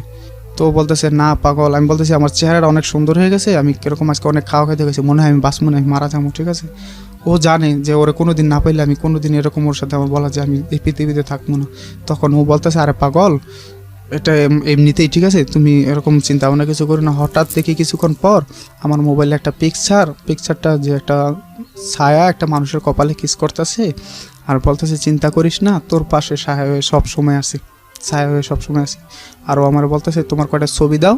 আমি তখনও বুঝতে পারি না যে ওর এই কথার অর্থগুলা, ঠিক আছে। তখন আমার বলছে তোমার কয়টা ছবি দাও ভালো ছবি, আমি কী করবা? কয় মামাতো বোনের দেখামু। তো আমি বলতেছি যে আচ্ছা ঠিক আছে, আমি অনেকগুলো পিক তুলে দিলাম। দেওয়ার পরে ও আমার বলতেছে জান কিছু খাইছো? আমি বলতেছি তুমি জানো না, তুমি কোথাও গেলে আমি এরকমভাবে থাই, তুমি আগে আসো, তারপরে আসার পর আমি যা করি করবো অনেক, ঠিক আছে। তুমি কোথাও দূরে থাকলে আমার ভালো লাগে না। তখন ও বলতেছে আচ্ছা ঠিক আছে, রাত 1টা পর্যন্ত কথা হয়েছে যে আমরা কোথায় ঘুরতে যাবো 14 তারিখে, তুমি কি ড্রেস পরলা দিন পরবা, আমি কি ড্রেস পরবো, ঠিক আছে, কী মেনু থাকবে। বা ও আমার বলতেছে যে এবার তুমি আসলে তোমার আমি অনেক সুন্দরভাবে আদর করবো, ঠিক আছে, যাতে আমার কথা মতো চলো, জীবনটা সুন্দর করে সাজাতে পারো। তো আমি আছি ওই দামদায় ওরকমভাবে। তখন শুক্রবারের সকালবেলা 9 তারিখে ওরা আমি বলতেছি যে রিক্তা তুমি আমার সাথে তো কথাবার্তা কম হইব, তো তুমি এখন আমার সাথে একটু কথাবার্তা বলো, আমার ভালো লাগতেছে না। তো বলতেছে আচ্ছা ঠিক আছে বলো। 11টাতে শুরু করে 12টা পর্যন্ত কথাবার্তা বলি, অনেক কথা আছে, হাসাহাসি করি যে তাড়াতাড়ি হবে এ বাড়িতে, সাবধান, কেউ বলতে না পারে এই মেয়েটা খারাপ এরকমই। তখন ওরে আমি বলার পরে ও আমার বলতেছে যে জান দুপুরে যে মেয়েদের হলুদ গোসল করে না বিয়ের আগে, তো ওইটার সময় হয়ে গেছে গা, তো আমি এখন রাখি, মামাতো বোনের শ্বশুরবাড়ি যাবো। তো ওর এক বাস্তি আছে কিরণ মাল্লা করে নাম, ওরে ফোন দেওয়ার পর আমি বলি কিরণ কী হয়েছে? কয়েককে আপনি কিছু জানেন না? তো আমি বলতেছি কী হয়েছে? তো বলতেছে বিয়ে হয়ে গেছে। আমি তখন এই কথাটা শোনার পর ঠিক আছে যে আমার দুনিয়াদারি সব আসমান আমার উপরে ভেঙে পড়ছে, যে ঠিক আছে আমি জিনিসটা কোনো মতেই আমি বিশ্বাস করতে পারছি না। আমি জায়গায় ফোন দিই, আমি দোকানদারি পুরো দোকানের মধ্যে সব বিশৃঙ্খলা সৃষ্টি করে দিয়েছি যে ওর বিয়ে হয়ে যাবো গা, ও আমার এইভাবে বিয়ে হয়ে যাবো গা, আমার বললো না। কালকেও তো আমি কথা বললাম, রাত্রে বললাম যে কথা বললাম, ও আমার এখন যদি শুনি যে ও অন্য কার হয়ে গেছে, ঠিক আছে, এই জিনিসটা আমি মানে নিতে পারিনি। তখন শুনতে পারি যে ওর বিয়ে হয়ে গেছে গা। এমন কোনো মানুষ নেই যে যার কাছে যাওয়ার জন্য, ঠিক আছে, যে ওরা আটকানোর জন্য কত কিছু। ওর দুলাভাই যে মামি ডাকছিলাম হেরা সবাই জানতো, কিন্তু কোনোদিন কেউ আমার বলে নাই। আপনি ফোন দিলেন না সঙ্গে সঙ্গে ওর কাছে? ওর মোবাইল বন্ধ, কিন্তু ওর বাড়ির নাম্বারে ফোন দিছে। ওর আফা বলতেছে যে অসুবিধা নাই, সব ভালোবাসলে তো সবাই পায় না, তো তোমার আমরা বিয়ে শাদী করাই দিব না এসে। ওর মা বলতেছে থাক বাবা তুমি কোনো করো না এসে। তো আমি বলতেছি এটা কোন কথা যে ও ভালোবাসলে সবাই পায় না, একটু আমি মানি, কিন্তু সেটার একটা সাবজেক্ট থাকে। কিন্তু ও আমার সাথে এরকম করার মানেটা কি? এরকম তো যাওয়ার সাথে ও তো আমার একটা বার বলতে পারতো যে হ্যাঁ আমার সমস্যা, তুমি আমার নিয়ে যাও। যদি আমি না পারতাম তাও তো আমার একটা মনের বুঝাইতে পারতাম যে আমি আনিনি, আমি ব্যর্থতা দেয়নি, আর সারাটা জীবন থাকতাম। আমি কোনো দিন ভাবিনি যে ওরে ছাড়া আমি এভাবে থাকবো। আমার এই 5টা বছরে ভাই আমি কী বলবো, আমি এত কষ্ট করছি ওর জন্য যে এই মেয়েটা কোনো দিন খাইছে না খাইছে, কি একবেলা না খাইলে আমার খাওয়া হয়তো না, ঠিক আছে, আমার কিছু হইলো ওরই হইতো না। সেই মেয়েটা মনে করেন যে আমার সাথে এইভাবে এত বড় প্রতারণা করবো আমি কোনো দিন ভাইবা নিতে পারিনি। আমি ওই দিন দুপুরবেলা মানে এত কান্নাকাটি এক পর্যায়ে, ঠিক আছে, আমার দোকান তো মানে সব স্টাফ সবাই হতবাক। আমাদের প্রেমটা এমন ছিল যে আমাদের সবাই জানতো যে একটা মুভির প্রেম যেরকম হয় এরকম ছিল, সবাই জানতো, সবাই অবাক যে এটা কী হইলো, এটা কোনো কিছু না। আমার তো যে আমি বাঁচবো না, আমি মরে যাবো, আমার এরকম মাথার মধ্যে একটা হয়ে পড়ছে, ঠিক আছে। তখন আমি চিন্তা করি যে আমি যদি এরকম কিছু করে ফেলাই, ঠিক আছে, আমি আমার কতদিন আগের ঘটনা এটা হলো গায়ে যে 14 ফেব্রুয়ারি গেল। এই 2018 সালের 14 ফেব্রুয়ারি, হ্যাঁ, 12 এই তো তারিখ। কয়েক মাস আগে। হ্যাঁ, কয়েক মাস 12 তারিখ আগে 12 ফেব্রুয়ারি জানতে পারি ওর বিয়েটা হয়েছে। তখন আমি চিন্তা করলাম যে আমি আমার বাপেরে এই 10টা বছর এতটুকু বয়সে যে বাইরে রয়েছে অন্ত পর্যন্ত কিছু দিতে পারিনি। আমার আব্বার কথাটা আমার অনেক মনে পড়ে গেল। আমি মারে ফোন দিয়ে বললাম যে মা, তুমি চলে আসো, যদি আমার বাঁচাইতে চাও, যদি চলে আসো ঠিক আছে, আমি মনে হয় আর বাঁচবো না। তখন ওর দুলাভাইয়ের কাছে গেলাম, পাউডি বেড়া জড়া ধরে বললাম যে দুলাভাই, মামা তুমি ওর এই করো, ওর একটু ফেরানোর ব্যবস্থা করো। মামানির পাউডি বেড়া জড়া ধরছি, কিন্তু কেউ, ওরা জানতো সবাই আমি কত টাকা পয়সা নষ্ট করছি এই মানুষগুলার ঠিক থাকার জন্য, ওর সবাই জানতো, কিন্তু কেউ আমার একটু বলেও না যে ওর বিয়েটা হয়ে যাইতেছে বা হইতেছে। আজকে আমার মানুষে ভালোবাসলে পায় না, আমি মানি, কিন্তু এত বড় প্রতারণাটা করো তো ঠিক আছে। ওর সাথে আমার শুধু ভালোবাসার সম্পর্ক ছিল না, ওর সাথে আমার আত্মার সম্পর্ক ছিল। ওর ভালোবাসায় আমি শিখছি যে জীবন কী জিনিস, টাকা পয়সা কী জিনিস, সময়ের মূল্য কী জিনিস। ওর কথা চিন্তা করে আমি কোনো দিন কোনো খারাপ কাজে যাইনি। ওকে, আমি আমার লাইফের শ্রেষ্ঠ চাকরিগুলো সবকিছু বিসর্জন দিয়েছি। এখন ও যে আমার সাথে এত বড় প্রতারণা করছে, এটা আমার কাছে কোনো মনে হয় না যে ও আমার সাথে অপরাধ করছে। আমার দিক থেকে আমি এখনো ওরে মানে ভাবি যে ও আমার কাছে নিষ্পাপ আছে, আছে। আমি একটা মাস কোনো মানে শুধু দরজা আটকে কাঁদছি, কোনো ভাত পানি কিছু খাইতে নেই। এমনও দিন গেছে যে বলছি আল্লাহ তুমি আমার 5টা মিনিট ঘুম দাও, আমি ঘুমাইতে পারিনি। আমার যে কত কষ্ট গেছে, কত মানুষ। এই সময়টা কে ছিল আপনার পাশে? এই সময়টা আমার মা আমার পাশে ছিল। আমার মা শুধু 2টা দিন আমার পাশে ছিল, তারপরে চলে গেছে। সবাই আমার পাশে ছিল, আমার সান্ত্বনা দিত যে এরকম কিছু করিস না, ও তোর লাভ হইলেও তোর কাছে ফিরে আসবো বা এরকম করবো। তখন মানুষের সাথে যখন একটু কথা বলতাম তখন আমার ভালো লাগতো, কিন্তু একা একা আমি করছিতেই করতাম। তারপর তো এটা তো আদি যুগের প্রেম না, এটা ডিজিটাল যুগের প্রেম। মেসেঞ্জারে যাওয়ার ছবিগুলো দেখলে, ওর কথাগুলো দেখলে ঠিক আছে আমি আর মাইনে নিতে পারি না। কিন্তু যেই মানুষটার সাথে আমি অবাধে কথা বলছি, কোনো কিছুই ছিল না, সেই মানুষটার সাথে আজকে কথা বলতে গেলে আমার অনেক বড় দেয়াল টপ হইতে হয়। ওর সাথে আমি কথা বলতে পারি না, বিশ্বাস করেন ভাই। ওর সাথে কথা বলতে না পেরে এতটাই ইমোশনাল হয়ে গেছিলাম যে আমার বেঁচে থাকাটাই খুব কষ্ট। আমি মনে হয় যে আমি আর বাঁচবো না, আমি আর এরকম করবো না। রাইট, আমি সেজন্যই বলছিলাম যে এই সময়টা আপনাকে সাপোর্টটাকে দিয়েছে মা, সবচেয়ে বেশি মা, তারপরে নাকি তারপরে সবাই আসছে, আত্মীয় স্বজন, সবাই আমার বন্ধু বান্ধব সবাই এসে দিছে। এক পর্যায়ে বাড়িতে নিয়ে যেতে চাইছে, কিন্তু আমি বাড়িতে যাইনি। বাড়িতে যাইনি মতন কী করবো, বাসায় একা একা শুধু দিন রাত 24 ঘন্টা 1 মাস থেকে আমি শুধু কাঁদছি ওর জন্য যে আল্লাহ তুমি। এই সময় ফোন দিতেন না, যোগাযোগ করতেন না? হ্যাঁ, 1 সপ্তাহ পরও আমার ফোন দিছে। ওই ফোন দিছে, তারপর কি বলে?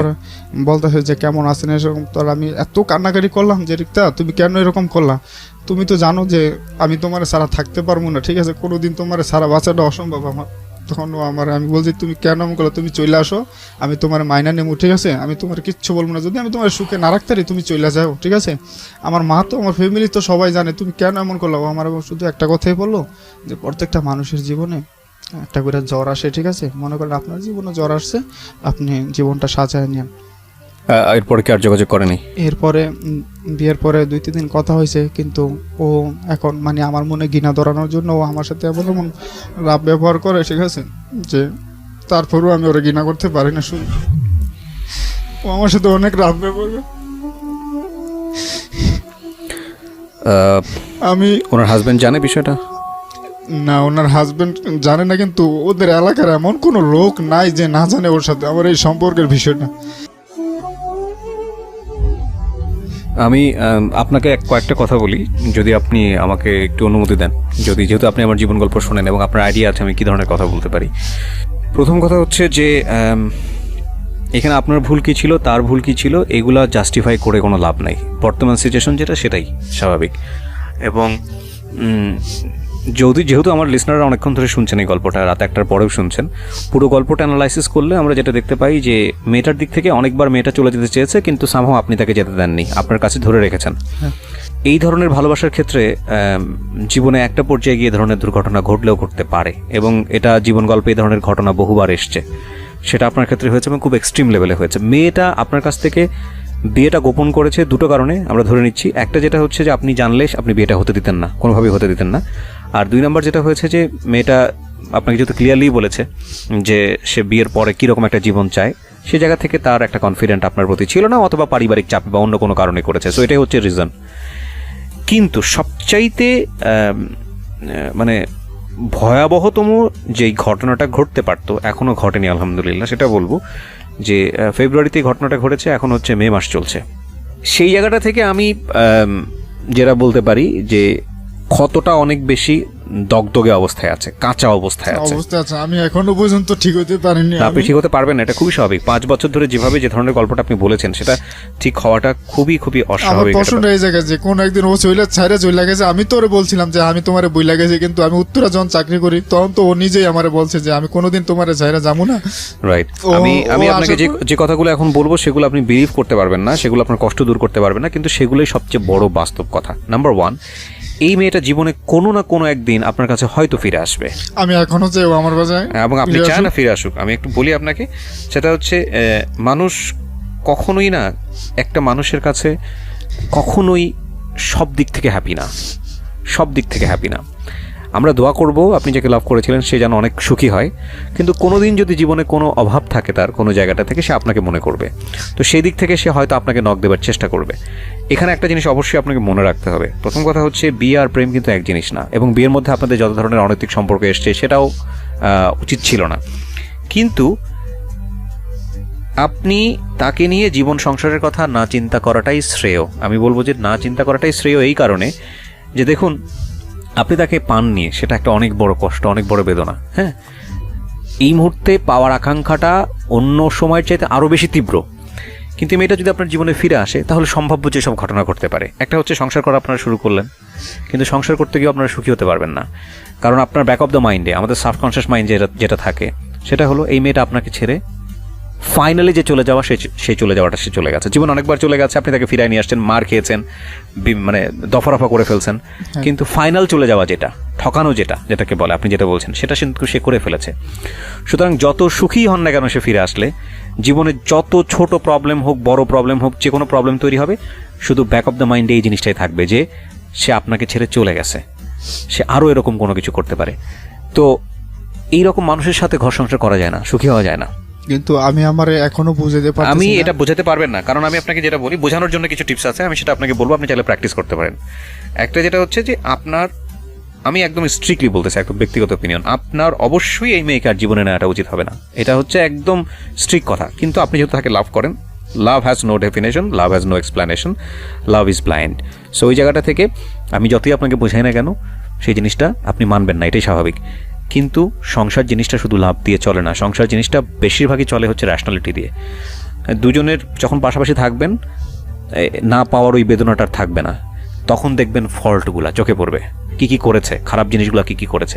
এবং ইন্টারেস্টিং ব্যাপার হচ্ছে, এটা সায়েন্টিফিক্যালি সত্য, যে মানুষ হ্যাপি মোমেন্টসগুলো খুব কম মনে রাখতে পারে, কিন্তু কষ্টকর যে মোমেন্টগুলো, সেই মোমেন্টগুলো মানুষের সামনে বারবার ঘুরে আসতে পারে, আমাদের ব্রেন ওই জিনিসটা দিয়ে দেয়, বারবার সিগন্যালটা দেয়। সুতরাং সুখী হওয়াটা খুব ডিফিকাল্ট হবে, এক। আর 2 নাম্বার যেটা হচ্ছে, ভুলে থাকার জন্য আপনি কী করতে পারেন, যে কারণে আমি আপনাকে বারবার এই কোয়েশ্চেনগুলো করতেছিলাম যে এই সময়টা আপনাকে সাপোর্টকে দিয়েছে। এটা আপনাকে না, আপনাকে সহ যারা বিশেষ করে এই মুহূর্তে রেডিওটা শুনছে তাদের সবাইকে একটা কথা বলতে চাই, not from my life experience, but আমারও কিছুটা এক্সপিরিয়েন্স আছে এই জায়গাটায়। সেটা হলো যে এই ধরনের সম্পর্ক যেটা খুব ভালো চলছে, যেখানে আসলে এই ধরনের ঘটনা ঘটার কোনো সম্ভাবনাই নেই, হঠাৎ করে আপনি এমন একটা খবর পেলেন যে খবরটা আপনাকে মানে আকাশ থেকে পড়ার মতো, এবং আপনি কোনোভাবেই সেই মানুষটাকে আর মেনে নিতে পারছেন না, বা আপনি সেই মানুষটাকে আর ভুলতে পারছেন না, কিন্তু ভোলাটা অত্যন্ত জরুরি হয়ে গেছে। সেক্ষেত্রে প্রথম এবং প্রধান দায়িত্ব হবে, আপনি যদি সিদ্ধান্ত নিতে পারেন যে না, মানুষটাকে আপনি ভুলে যাবেন, ভুলে যাওয়াটাই জরুরি, ওই মানুষটার যত রকমের চিহ্ন আছে, যত রকমের স্মৃতি আছে, সবগুলো আপনার কাছ থেকে মুছে ফেলা। প্রথম কাজ এটা। মুছে ফেলাটা মানে আমি যেটা বোঝাচ্ছি, আপনার ব্রেন থেকে তো মুছতে পারবেন না, সেটা ধীরে ধীরে মুছবে। কিন্তু সেটা ধরুন লাইক ওর, আপনি যেটা বললেন যে মেসেঞ্জারে ওর ছবিগুলো দেয়া, আপনি মেসেঞ্জারে অবশ্যই ওর চ্যাট যেটা আছে সমস্ত কিছু ডিলিট করে দিয়ে ওকে ব্লক করে দেওয়া, নাম্বার 1। নাম্বার 2 হচ্ছে ওর ব্যবহৃত যত জিনিস আছে, ও আপনাকে কোনো গিফট করে থাকলে, ওকে নিয়ে কোনো কিছু লিখে থাকলে, বা ঘরের মধ্যে কোনো কিছু থেকে থাকলে, এগুলো সম্পূর্ণরূপে এমনভাবে ফেলে দেওয়া যেটা আপনার কাছে আর কখনো রিটার্ন না আসতে পারে। এবং একই সাথে শুধু তাই না, সেই সব জায়গাগুলোতে, যেসব জায়গাগুলোতে তাকে নিয়ে ঘুরতে গেছেন, বেড়াতে গেছেন, যে রাস্তা দিয়ে গেছেন, সেই সব জায়গাতে আগামী 2-1 বছর না যাওয়া। মানে বিষয়টা হচ্ছে এরকম যে তাকে মনে পড়তে পারে এরকম কোনো কিছু যদি আপনার লাইফে থাকে, সেগুলো সম্পূর্ণরূপে ডিলিট করে দেয়া। এটা হচ্ছে প্রথম কাজ। দ্বিতীয় কাজ যেটা হলো যে আপনি অবশ্যই এই সময়টা ফ্রেন্ডদের সঙ্গে বেশি টাইম পাস করবেন, এবং দেখবেন যে জীবনের সবচাইতে কঠিন সময় আসলে ভালো বন্ধুকে